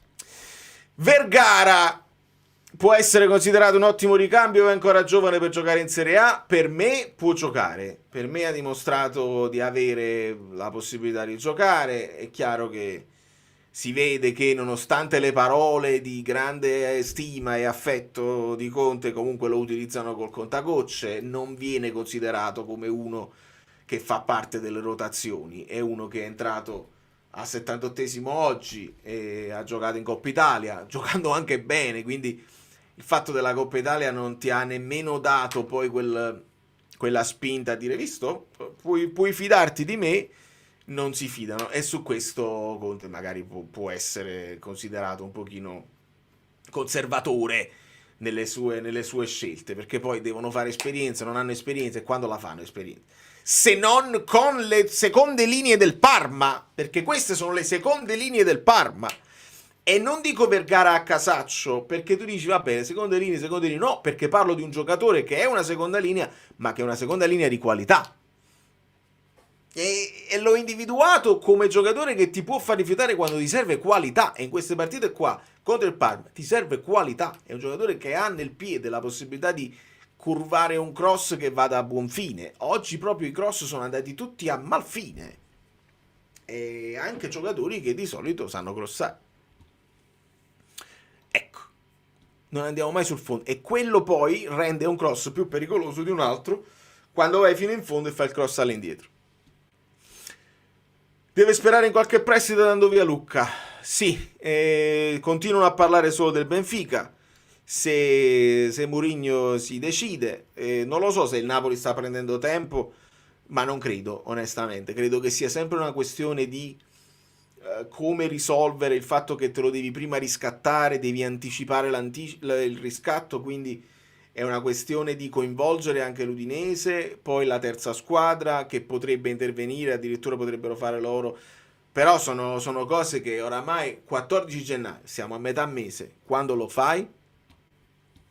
Questa è la domanda che ci facciamo e che non sappiamo. Oh, ma che cosa succede? Succede che un nuovo sfondo che potrebbe essere una cosa particolare, potrebbe risultare Guido. Ciao. Ah, non ti sento. Microfono. Adesso dovresti risentirmi. Adesso sì. Buonasera a tutte e a tutti, buonasera Valerio. Ci mettiamo Ospiti. piccoli. Sì, quindi farò molto poco comunque. Ah, ok, scusami, non avevo intuito. Allora leviamo il fuorigioco. Guido, che ci puoi dire? Non lo so, tu ci avevi già detto tutto.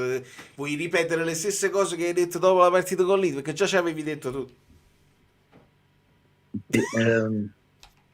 No, sono in difficoltà perché uno, sai, a Napoli c'è un'espressione meravigliosa che è fonte di saggezza e di grande ironia, no? Sappiamo chi sono le persone che hanno ragione. Non è... Anni fa io vi ho detto una cosa, sono costretto a ripeterla. Ragazzi, che la sfida non è con Valerio, non è col Vate, Con me stesso. ma è con me stesso, sapendo di perdere perché poi qualche punto lo sbaglio, no? Perché il campionato sa tutto, quindi loro il campionato è il 100%, io mi devo avvicinare a comprendere. E dall'inizio ho capito, l'Inter l'ho vinto, posso dire solo che si dare, ma non si chiude il secondo anno seguito. E Milan proverà a stargli vicino, basta, la Juve è in Champions sicura al 100%, tranne gli illusi, e noi ce la dobbiamo giocare con la Roma e sarà dura. Non ho mai creduto al campionato, anche se l'anima fanciullesca, romantica, innamorata lo vorrebbe vincere più di Conte messo insieme. Detto questo, qual è l'analisi seria? Siamo figli di una lavorazione che è stata, oltre che distorta e sbagliata, e pompata, fonte di grande sofferenza.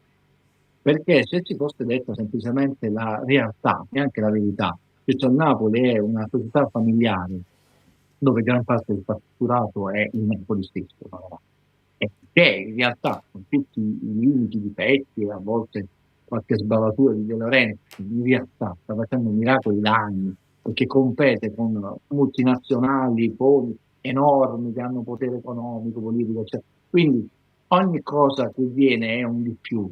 E quest'anno, un anno difficilissimo di ricostruzione, perché il bilancio del Napoli è fortemente in sofferenza per gli anni passati, invece i sigari, eccetera. Quindi se uno avesse detto semplicemente la realtà e preparato il pubblico a un anno difficile dove star lì e giocare un calcio onesto con delle buone partite, delle partite difficili, noi saremmo sereni. È ovvio che se la gente si è illusa, e non è un problema mio, e neanche di Valerio, di Tigri, eccetera, noi siamo 14, ormai 15 giornali dove non abbiamo preso manco una panchina, non un giocatore, no, non è il problema nostro. Cioè, il Napoli non ha segnato.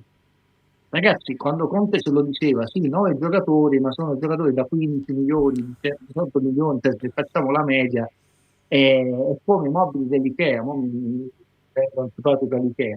Sono comodi, è chiaro, ma paghi quello che valgono, non sono la libreria fatta su misura dal falegname di fiducia, che non a caso costa milioni, migliaia di euro, il legno mastello.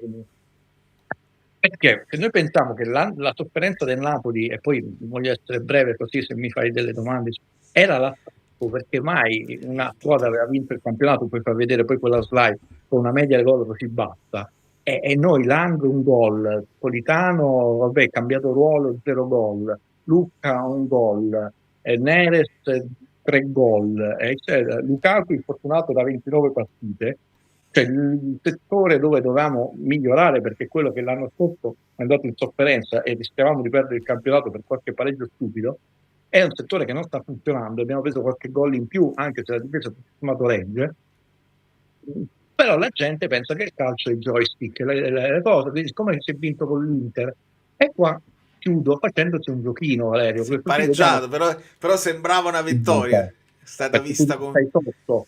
Ti faccio solo questo giochino e poi finisco per far capire quanto sono idioti le analisi che si vengono a fare sul campo. Mettiamo che la nostra amica Angela Torre, che è sempre persona grande educata, l'anno scorso era una speologa e era chiusa dentro le sue grotte, non ha visto niente, esce dalla grotta e chiede a Valerio che ha vinto il campionato. Ma l'anno scorso ha vinto il Napoli, addirittura sì, sull'Inter, 8 questo, il Milan, Roma, eccetera, eccetera.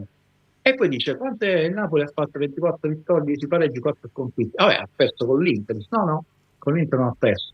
Poi Angelo dice, ha perso con la Juve. No, la Juve ha vinto e pareggiato. Ma lui ha perso col Milan, no? Il Milan ha fatto 2 vittorie. Insomma, ve la faccio breve. E Valerio dice a Angelo, ma lei ha perso col Verona. Come Verona, una squadra nelle basse, sì, ha perso col Como, neopromossa. Ha perso con la Lazio, si può stare, la Lazio che non va in Europa, eccetera. Però noi siamo figli che questa è sicura, questa è scontata. Io ho fatto quel lungo post, sono stato anche coglionato, ma sappiamo che la regione dei Licei a Napoli, dicendo guarda che noi diamo per scontato quello che non è storicamente scontato che Napoli faccia più di 24 vittorie. Però va bene così, illudiamo. Il pareggio con l'Inter è una condanna, perché l'Inter quante volte affronterà il Napoli? Sì, hai punti, quello che vuoi, però le squadre piccole, a parte l'Udinese, l'Inter le ha tutte battute. Quindi in realtà se affrontate sempre il Napoli può darsi che questa squadra non ha il blasone per vincere gli scontri diretti, eccetera. Però l'Inter è andata male negli scontri diretti e chiuderà. Ha vinto stasera, io non lo so il risultato, quanto ha vinto? 3-0, 4-0, non so. Ha segnato Dio Esposito 1-0. 1-0. Comunque, anche se ha vinto, cioè se anche 1-0 ha fatto quanti 45 punti, quanti sono? Nel giro di andata, 45. Eh sì, perché stavano mo a 44, fammi vedere. Classifica, sì, sono a 46 adesso. Quindi 40. meno 3, 43 punti di giro di andata. No, è meno 1 del giro di andata. 45 punti. 45, esatto. Non andando bene negli scontri diretti. Ma perché gli scontri diretti sono di meno? Vabbè, questo sì, è proprio è proprio infatti il contrario poi del Milan, che invece loro hanno sofferto un pochino con le piccole, ma hanno vinto gli scontri diretti alla fine. Se li conti tutti non lo vinci lo scudetto. Però noi sì, bravi, abbiamo giocato bene con l'Inter, la gente non capisce che noi ci siamo suicidati con Verona Udinese, è finito il campionato per lo scudetto, non ce l'hai sul tavolo dei punti. Poi 11 finali, sì, però uno è anche stanco alla mia età, che sempre queste pedinate. Noi abbiamo questo campionato perché la squadra ha quel tipo di qualità, non è Felpa, che sta facendo il suo percorso, e chiudo, che è in grande emergenza da 3 mesi, non è una domenica, che quindi quando scendi sotto ritmo diventi un po' più lento, più prevedibile, più difficile scardinare le difese, perché Neres oggi è stato mandato in campo per grazia ricevuta, ma avete visto che non era in condizione. Ragazzi, 20 giorni, fidate di uno che ci ha rimesso una caviglia, ci vogliono. Stava lì, ma l'hanno addirittura tolto, non certo per punizione, perché addirittura rischi che il ragazzo poi porti sul dolore della caviglia, è umano. Quindi fa parte non solo del percorso, fa parte della qualità della squadra. Quella della squadra sta facendo il suo percorso, ha qualche punto in meno di quelli che meritava, oggettivamente, per tante cose, per fortuna, un po' altri come si chiama, però lo scudetto non è cosa nostra. E quest'anno non è che puoi dire poi l'Inter allenta, eccetera, eccetera. Noi abbiamo un girone di ritorno, Sassuolo, Juventus, Genoa, Roma, Atalanta, come si chiama, dove perderemo altri punti, non per dettatura, ma li vinciamo tutti, sono contento. La prossima l'Inter affronta l'Udinese, Real Madrid l'Udinese, e noi il Sassuolo. È il nostro percorso, lo so che fa male, oggi manca un palo, nel senso manca un pizzico di fortuna, un po' di rigore, perché poi dobbiamo capire, vale più la trattenuta su McTominay, il fallo di Lucca, però da noi valeva più il fallo di mano della comunità. Purtroppo questo va con le 18 finali. Domanda, Guido, quando devi andare non ti preoccupare, perché è una infrasettimanale, sappiamo. Conte disse che abbiamo preso calciatori nuovi che saranno i pilastri del Napoli del futuro. Fece l'esempio Bergamo e Rachmani. Ma siamo ormai a gennaio e sembra non fidarsi di loro. Come mai? Perché ehm, il nostro staff è molto serio e preparato e sa benissimo che sta facendo un percorso di mezzo, come dire, l'impero colpisce ancora quest'anno, no? E quindi nella speranza che poi sia il ritorno dello Jedi l'anno prossimo. Però questi hanno veramente il DNA dei vincitori, che poi non è che vinci sempre. E quindi, non so se avete visto la breve conferenza stampa della partita con l'Inter, no? Pacatissima, cose serie, anche la frecciatina giusta, voi lamentate sempre, non al comando. Cioè, questo è uno staff che ha una mentalità vincente. Che significa? Significa che quella famosa risposta, io metto Juan Jesus perché voglio vincere le partite, e oggi comunque hai fatto il giusto turnover, chiamiamolo così. Non è che tanto non sappiamo le condizioni, perché vuoi vincere le partite, non puoi cambiare 5 giocatori tutte le mesi, soprattutto se non stanno rendendo quanto tu vorresti. Però oggi, ragazzi, è un pareggio abbastanza telecomandato, perché noi diamo di nuovo per scontato che tu le vinci tutte, e il Napoli 24 vittorie è un traguardo molto raro e molto elevato, e quelle faremo. Cioè noi Napoli a 77-75, speriamo 77 punti nelle gambe. L'Inter meno di 87 non li fa, a meno che non si suicida, ma pure che ne fa 85. Ragazzi, non ci arrivi manco vicino all'Inter quest'anno, a meno che non si suicidino, a meno che anche loro, le cavallette, a parte io non gufo, quindi però oltre che la qualità, la rosa, l'attacco, è troppo. Hanno 200 milioni di valore rosa, non 1, 200 di differenza, saranno gonfiati da Transmarket, capito? Anche i nostri allora, no? Non è che a noi vanno a risparmio e loro li gonfiano, qualcosa vorrà dire, no? È chiaro, si parla, beh sì, Gutierrez è un terzino puro, Beukema giocava a 2, ci sono molte cose che insomma tu hai dovuto aggiustare in corsa perché, lo ripetiamo, l'idea iniziale era un'altra. Io che ti ho detto quest'anno, perché poi ho detto, ogni anno ho trovato una partita chiave, no? La partita che era di svolta, che era positiva, e di solito le azzeccate, vedete quelle con la Roma che sono state svolte per lo scudetto, non lo so. Io quest'anno mi sto dicendo non trovo una partita svolta anche là, perché noi siamo perennemente in sofferenza, perennemente in crisi, non in sofferenza perché adesso non lo è, la squadra è compatta, l'ambiente è compatto, eccetera.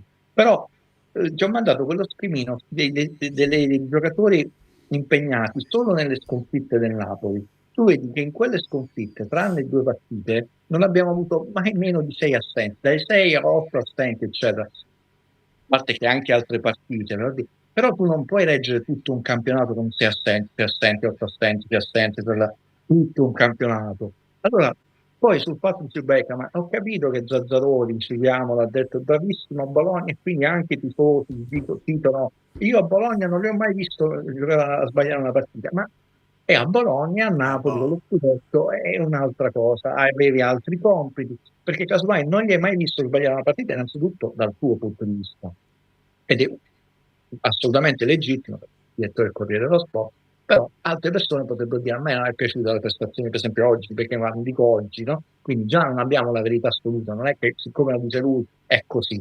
Secondo, quali erano i compiti di Beckham al Bologna, tipo quali sono quelli del Napoli? A caso per Conte sono altri compiti e in quelli viene meno. Abbiamo visto che nell'impostazione sbaglia tantissimi passaggi.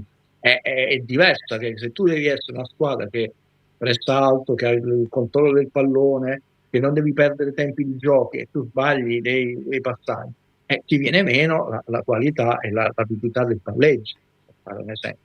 Però perché non si fida? Perché non vuole perdere, secondo me, per rispondere a una domanda, non vuole perdere troppi punti per strada e quindi si trova in una sorta di trade-off. Non li posso schierare troppo perché perdo troppi punti per strada, ma non li posso nemmeno non schierare mai perché devono anche iniziare questo processo di crescita il prima possibile. Alcuni hanno risposto con più reattività, poi altri ci stanno mettendo più tempo. Questa è la mia risposta, che non è quella definitiva del gioco, ma è una delle possibili interpretazioni. Oggi Lang migliore in campo, secondo Bianchi, perché è uscito? Come l'hai visto Lang? Tra l'altro questa cosa ci può stare nell'ottica di avere 20 minuti di energie più fresche per avere quello spunto nel dribbling più... L'ho visto onesto, sinceramente no, migliore in campo oggi non c'è nessuno migliore in campo, perché è un Napoli molto onesto ma opaco. Non puoi dire che nessuno di te ha fatto una prestazione bruttissima in colore, però è una squadra opaca, perché queste 3 partite a settimana con questi ritmi lì non riesce a reggerli. Non perché Conte non è bravo, non sa fare, perché comunque a parte che McTominay sta giocando sempre, perché non può rifiatare mai. La Bocca oggi o fai giocare Elmas al posto di Lobotka e rifiata lui, o gioca lui, perché o rifiata Elmas o Lobotka, ma quelli sono lui, McTominay e Lobotka. Abbiamo finito inizio, basta. E quando io vi dicevo sì, tutte le chiacchiere dei colleghi molto più autolocati di me, però poi ieri non c'erano questi giocatori, domani non ci saranno e non ci saranno a gennaio. E questa poi è la verità di fatto. Cioè noi col Sassuolo giocheremo senza, ed è giusto ricordarlo ogni volta, senza De Bruyne, senza Chissà, senza Gilmo, senza Lukaku, sempre senza... Corretto, corretto quello che dice Ceroz. Il migliore in campo Amir, probabilmente sì, perché se ne devi trovare uno e ha anche mollato la zona della difesa per cercare di aggiungere Sì, è vero, è vero. il Ha fatto tiro. anche qualcosa di più, ha rotto la linea, ha pressato alto, alla fine gli hanno deviato quel pallone col piedone perché se no andava all'incrocio dei pali. È vero, sarei precipitoso col fatto che sennò è vero, diciamo la sua prestazione è meno incolore rispetto a ci ha messo qualcosa in più. Non so L'anno come... Scusami, Anche l'anno come- scorso Prego. l'anno scorso l'Inter era a 41 punti, secondo in classifica dopo 20 giornate, quest'anno 46. Hanno avuto un miglioramento esponenziale. Il Napoli l'anno scorso ne aveva 47. Diciamo che potremmo sperare, poi non so se continua il messaggio in qualcosa, ma è cambiato proprio il trend. D'altra parte, leggevo anche un altro messaggio, giustamente, loro hanno aggiunto Bonni e più Esposito in attacco e al posto di Arnautovic e Correa, cioè loro hanno fatto un salto anche a livello di panchina importante. Già tanto. Sta segnando e sembra non soffrire quando cambia. Rispetto a noi. Non è che erano in crisi di attacco, per dire, segnavano già tanto l'anno Certo. scorso. Quindi, vabbè, una cosa che Guido ci ha ripetuto sempre è che i 40 punti non sono una cosa semplice, che non sono una cosa scontata. Il Napoli è arrivato quest'anno a 39. Quindi con il girone facendo adesso si appaia questa cosa e non ci dobbiamo pensare più. Sento il potere della forza, il Lord Casco.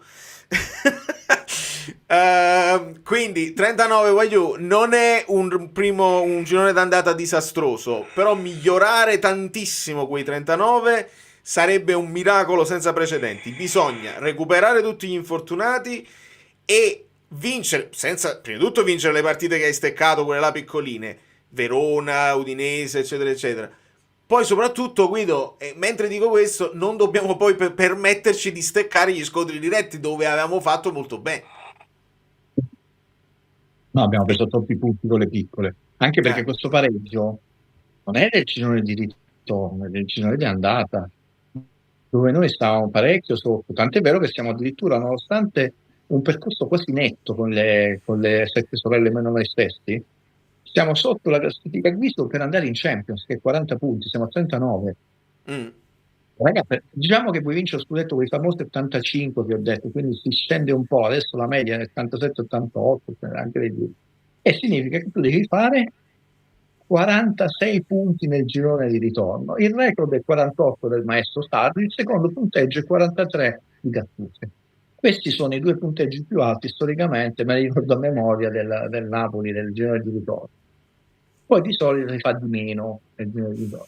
Adesso noi nel girone di ritorno, perché è un po' strano, no? questo campionato, per il fatto che abbiamo dovuto recuperare, siamo a -2, cioè teoricamente se noi replicassimo il girone di ritorno ne faremo 37. 37, come abbiamo fatto 39 magari, perché abbiamo perso 2 punti con l'Inter. Certo. Quindi vedete quanto è importante la classifica guida, perché poi alla fine diventa un fatto proprio matematico, poi dice ma l'Inter si può perdere, sì, infatti 2 punti, sono 2 punti senza delle trasmissioni, poi sono 4, poi sono diventati 6, e sono 2 sconfitte, e manco ti battono, e però tu le devi vincere le partite. A questa... È scontato che tu le vinca, e tu vinci 12-13 partite, cioè diciamo che tu vinci 13 partite nel giro di ritorno, che non sono poche, tant'è vero che poi lo dico sempre, ragazzi, quello fallo vedere quante squadre fanno 40 punti, io se li ho mandati molto prima, proprio sapendo che poi non ci sarei stato. Ragazzi, 2-3 squadre o una, questo girone o Inter e Milan o solo l'Inter, quelle sono, e di solito tranne 2 volte nel girone di ritorno se ne perde una di squadre, cioè da 3 diventano 2. Quindi nel girone di ritorno noi sappiamo che più di 2 squadre, è un fatto proprio storico sicuro, non faranno 40 punti. Quindi una dobbiamo essere noi e l'altra non deve essere l'Inter, per ovvie ragioni, perché già se facesse 40 punti, avendone fatte 45 sono 85, e intanto sta più 1 nel girone di ritorno con quel pareggio. Quindi noi si parla di tante chiacchiere, lo so, la matematica è uno dei punti deboli degli italiani, anche se questa è proprio basica, proprio non è una matematica di cui insegniamo a mio le papà. addizioni. Però proprio la mente improntata a avere anche un minimo di raziocinio matematico, perché poi alla fine possiamo fare, a me piace l'emozione che ti dà lo sport, altrimenti non lo seguirei, nonostante tutte le ingiustizie, gli imbrogli, eccetera. Quando ti dicono ma perché lo seguite? Perché ci dà emozione. Fatevi i cazzi vostri, voglio seguire anche le cose che mi fanno arrabbiare. Perché ti guardi gli horror? Per spaventare? Che significa? No, perché poi c'è stato l'ennesimo, c'è stato la prima, anche se il primo grado, la condanna al capo degli arbitri. Anni fa ci fu una condanna in parecchi anni, con 5 anni, 8 mesi, un altro personaggio, addirittura per narcotraffico, però questo i giornali non la riportarono, però dato in passato in giudicato. Quindi quando ci dicono non si può urlare. Guido, dobbiamo far passare un messaggio, anche perché non ti sento benissimo. Non lo so se hai il dito sul microfono o ogni tanto ti perdo. A questo commento, oramai la stagione è segnata, speriamo di vincere almeno la Coppa Italia e fare almeno quarti. Io rispondo con il commento di Francesco: in vista dell'anno prossimo, per lanciare la sfida scudetto nel girone di ritorno, quest'anno dovremmo fare 40-45 punti. 42 punti. 42 per tirare quella volata che poi ti riporta al prossimo girone d'andata in un certo modo. Teniamo presente la Roma, no? Che fa tutto quel girone di ritorno l'anno scorso, e su questa scia mette poi le basi di questo girone qua. Assolutamente. Allora facciamo le persone serie. Assolutamente deve passare questo messaggio. Gravissimo il passaggio, il campionato è andato, io non lo seguo più perché uno non può prendere l'Inter. No, il discorso che facevo io, azzeriamo tutto. Grave che è stata fatta una narrazione pompata, dopata, che assolutamente solo sullo tra l'altro dimenticando che invece è una società onesta, sì, ma piccolina rispetto a questi colossi. Perché è un elemento che devi... È come se tu paragoni il cinema indipendente americano ai Marvel, che hanno la Disney dietro, no? E casomai quell'anno un film indipendente ha anche rivalizzato con gli incassi, va benissimo, però non ti devi dimenticare che sei Jim Jarmusch, metti che Jim Jarmusch, che è stato pochissimo, no? Ma facciamo per assurdo che Jim Jarmusch incassi $1 miliardo un anno, no? Però non dimentichiamo che Jim Jarmusch, qual è non ti dica che è meno bravo, no? Perché anzi, no? E qua facendo un paragone che è come se tu trasformi Jim Jarmusch in Iron Man. Non è Iron Man, è Jim Jarmusch. Una volta può anche superare un film, un blockbuster, però che non significa la qualità, ragazzi. Allora, prima cosa, la narrazione non ci interessa. Grave sarebbe dire no, perché ogni partita invece è importante. è importante per vedere l'anno prossimo noi una partita come questa, vedi, noi la partita come questa l'avremmo vinta e Non l'avremmo l'avremmo... persa come altri Napoli-Verona, Napoli-Parma, Napoli-Cosa, sono partite propedeutiche a un percorso di crescita.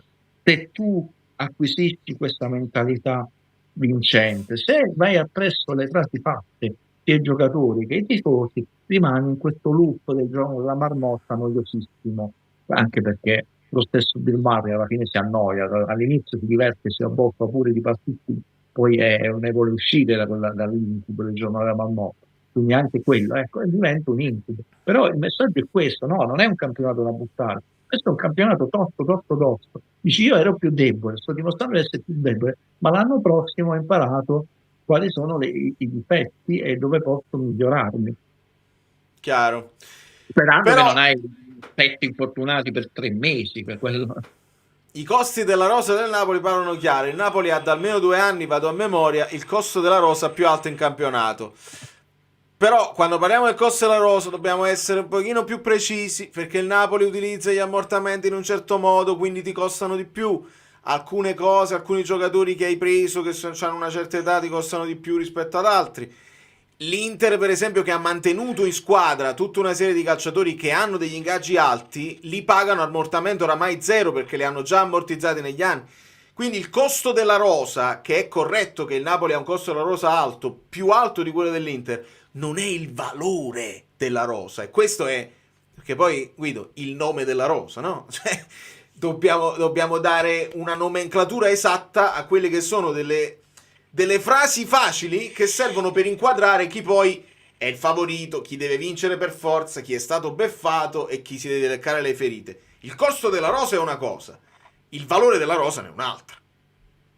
Quando finisce il mercato, per una puntata speciale, io ho sempre uno specchietto tremendo che fa vedere delle cose da un'ottica totalmente diversa. Una volta fu utilizzato in maniera distorta e quindi sarebbe anche giusto recuperarlo e utilizzarlo nella maniera a cui io l'ho pensato.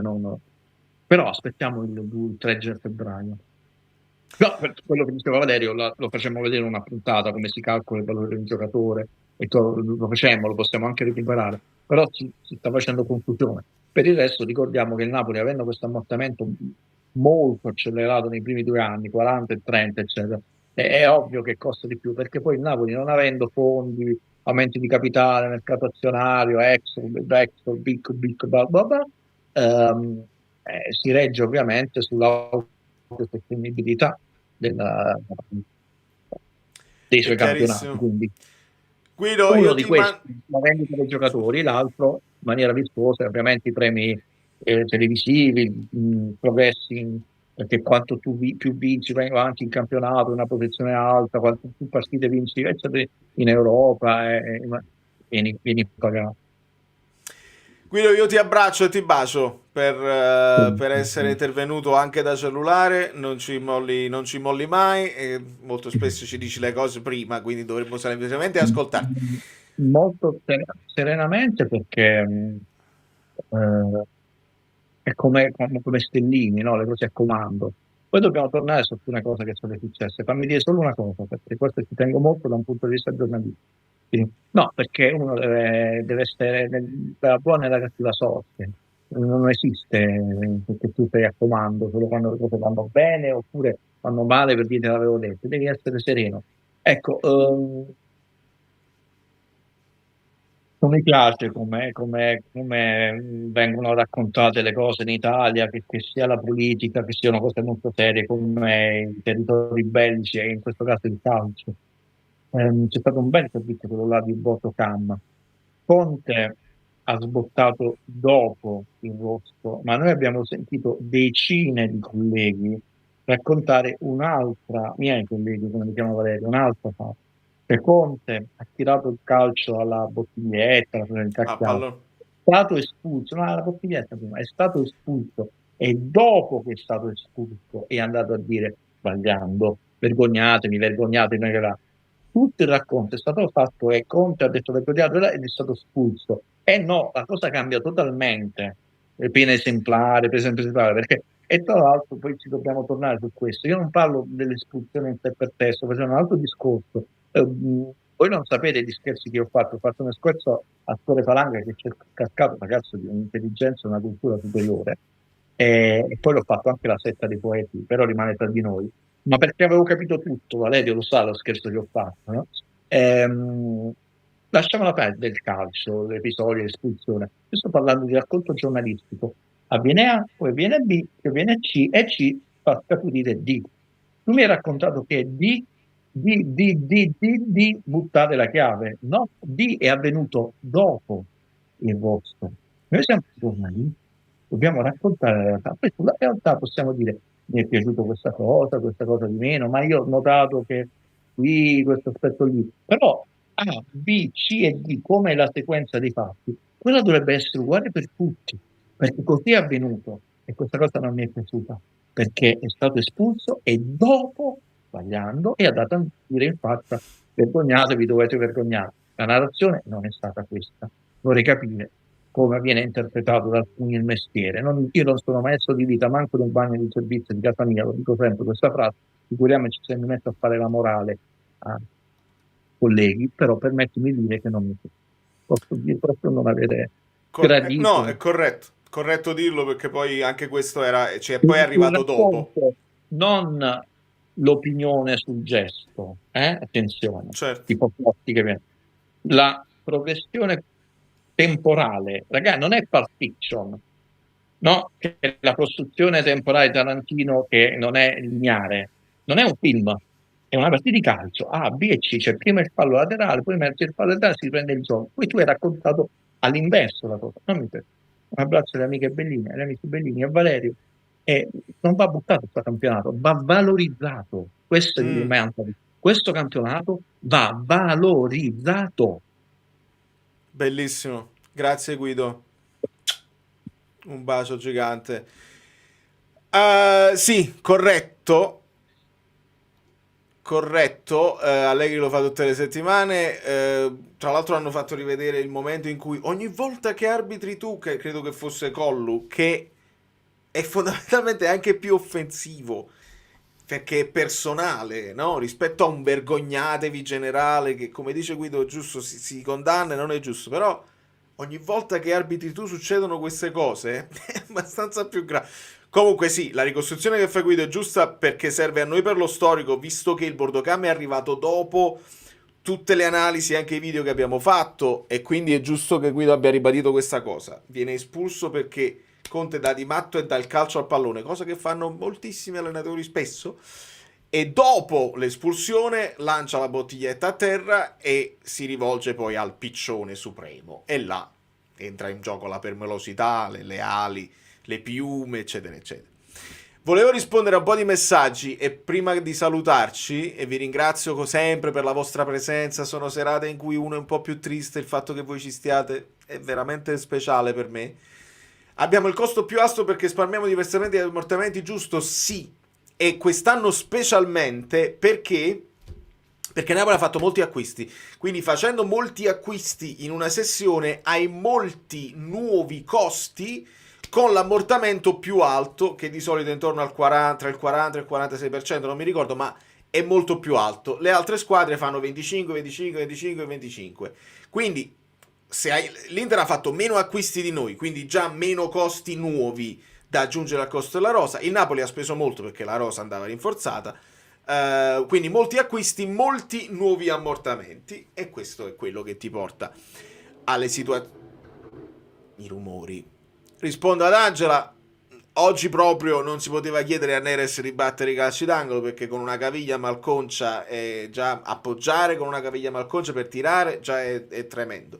Tirare, che non mi ricordo quale delle due caviglie, comunque non è il momento ideale per chiedere a Neres di battere i calci d'angolo. Lang li tira un po' meglio secondo me di Politano, sono un po' più tesi e quando bisogna alzare il pallone lo alza meglio. Anche lì a volte abbiamo visto calci d'angolo tirati un pochino meglio, con lo scarico e l'avvicinamento alla palla, anche oggi non sono stati esagerati. Zangief mi dice: secondo me ADL ci sorprende e fa un colpo di scena mettendo soldi di tasca propria per poter rinforzare la rosa in questa sessione. Guarda Zangief, se ADL fa così io mi incazzo ancora di più, perché se hai intenzione di fare questa cosa qua. Falla il 31 dicembre, una menata di coriandoli e di fireworks. Perché lo devi fare quando nel frattempo già abbiamo perso punti, che non abbiamo i rinforzi così? Non ti permettere di fare la menata di coriandoli a fine mercato, che è una follia. Mo che ti torna chissà e chi. Ci servivano quindi se lo volevi fare lo dovevi fare prima. Se lo fa adesso mi incazzo ancora di più, sarebbe una beffa. La prossima l'Inter gioca in casa Udinese, speriamo che Kellenkamp faccia un Eurogol anche contro di loro magari. Tu come la vedi? Amico mio, per quanto Kellenkamp sia un giocatore che al fantacalcio un credito ce lo metto, per quanto contro di noi abbia dimostrato di avere grande capacità di tiro e di tecnica, io nelle altre partite non gli ho visto fare niente di che ti devo dire? Se ce l'hai al fantacalcio non lo mettere, così se segna esultiamo tutti quanti insieme. È l'unica cosa. Una speranza è se qualcuno ce l'ha contro di me, ma lo sapremo già la partita dopo, non lo posso sapere in anticipo, altrimenti faremo proprio i soldi. E per quanto riguarda, vi faccio arrabbiare, io De Bruyne ancora non l'ho visto, se non a pensare ai fatti suoi, mentre Lukaku, Anghissà e Gilmour a Maradona e a Riyad sì. Lui cioè proprio con i chiari di luna che abbiamo, il fatto che tu ti preoccupi che De Bruyne non posta cose su... Hai rilasciato un'intervista e ha detto che sta bene a Napoli, prima di tutto. Oggi ha postato anche sui social, ha postato lui e De Bruyne e Lukaku con la maglia del Napoli, quindi ha postato cose che riguardano Napoli. Esiste, si ricorda che sei ancora dei nostri, ti sei fissato, ti prego di non ripeterlo più perché sennò fai ripetere le stesse cose anche a me. Anche io vorrei vederlo là che dà la carica con tutti gli altri.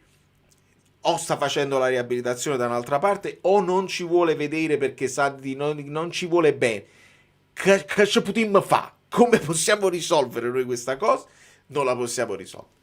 L'eventuale riscatto di Lucca non va contro le regole del blocco, se no tutto questo ha poco senso. Io qua ti posso rispondere unendo dei puntini. Aveva il blocco del mercato la Lazio e hanno potuto fare i riscatti dei giocatori che avevano in sospeso. Quindi il riscatto per Lucca si dovrebbe poter fare senza il problema del blocco. Questo perché sono contratti che tu hai stipulato prima e devi poterli pagare, perché poi che c'entra l'Udinese? Perché dovrebbe essere penalizzata l'Udinese rispetto a una cosa che poi ti hanno bloccato a te? Quindi i riscatti, se i puntini si possono unire e c'è una logica, questo è... Che deve... pizza fritte, ma veramente, cioè il fatto che debba venire a fare le pizze fritte è veramente una cosa incredibile.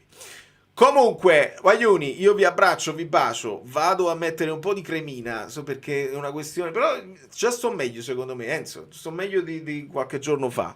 Le polsi l'ho sempre tenute, i cerchi, i dark circles, però un pochino la pelle secca, poi se avete dei commenti, dei rimedi, il cetriolo, devo mettere i 2 cetrioli qua. Semplicemente secondo me devo ritornare a fare la vita di prima dove vedevo di più la luce del sole con più serate. C'è stata una settimana di poche serate, sono stato a casa, troppi schermi, troppe luci, troppo cellulare e quindi devo chiudere gli occhi, devo riposare di più. Da New York, Valerio Fluido è tutto. Amico mio, onestamente no, però non lo voglio dire. Perché sennò, se non ci credono più i ragazzi, ho paura che sfuggiamo dal quarto posto. Ho una paura fottutissima perché la classifica con tutto l'affetto e con tutta la genuinità che vi posso regalare, la classifica è troppo corta e vedo una Juventus che sta di volata, che stanno guadagnando sempre più fiducia. La Roma potrebbe avere un boost da questo mercato perché la Roma può inciampare se hanno dei problemi in attacco. Se il mercato l'hanno azzeccato, questi due che hanno comprato, la Roma diventa temibile e pericolosissima. Il Napoli ha queste defezioni, quindi è fisiologico, non è che è colpa di Conte o colpa dei giocatori che non giocano bene, a volte sì, ma è una questione fisiologica e qualcosa la dovevamo perdere per strada. Se recuperiamo tutti quanti, ci rimettiamo in carrozza, ne abbiamo fatti 39, speriamo di farne 41, 42 e lottiamo punto a punto, se miglioriamo il girone d'andata. Non voglio dire che non ci credo più perché ho paura che i ragazzi mollano, però avete visto come c'è modo e modo di affrontare poi una stagione anche se non stai lottando per lo scudetto, ma lottare per la dignità che post scudetto arrivi secondo. È una stagione bellissima, la dobbiamo accettare, la dobbiamo benvenutare con grande dignità e grande orgoglio se arrivassimo secondi. Mi farebbe piacere di pazzi, lo so, non è vincere, ma rispetto al 10° posto vuoi mettere, quindi fare il possibile, se si affezionano al secondo posto, se sono contenti del secondo posto, altrimenti ci credo ancora, il Napoli può farlo, possono inciampare, l'Inter può inciampare, ci crediamo e noi dobbiamo fare più punti possibili per essere pronti quando l'Inter inciamperà e non permettere al Milan di mettere la seconda stella. Da New York, Valerio Fluido è tutto, vi abbraccio e vi bacio, lasciate i like. Amici belli alla ribalta, Poriani è bello, tutti lo sanno. Molto bene, vedo un clima sereno, mi fa piacere. Allora, prego.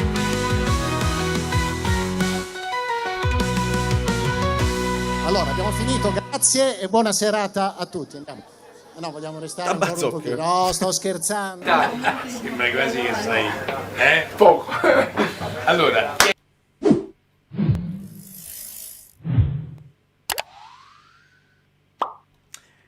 Quando dico 39 è perché mi rivolgo al girone d'andata. Ne abbiamo fatti 39 nel girone d'andata. Con oggi possiamo ritornare alla situazione dove sappiamo che calcoli fare. Finito il girone di andata, abbiamo fatto 39 punti. Dopodiché abbiamo iniziato il girone di ritorno e abbiamo fatto un punto con l'Inter. Quindi siamo a -2 della classifica Guido e dobbiamo fare punti. Quella è la prossima. La prossima è col Sassuolo. Col Sassuolo se vinciamo facciamo +0.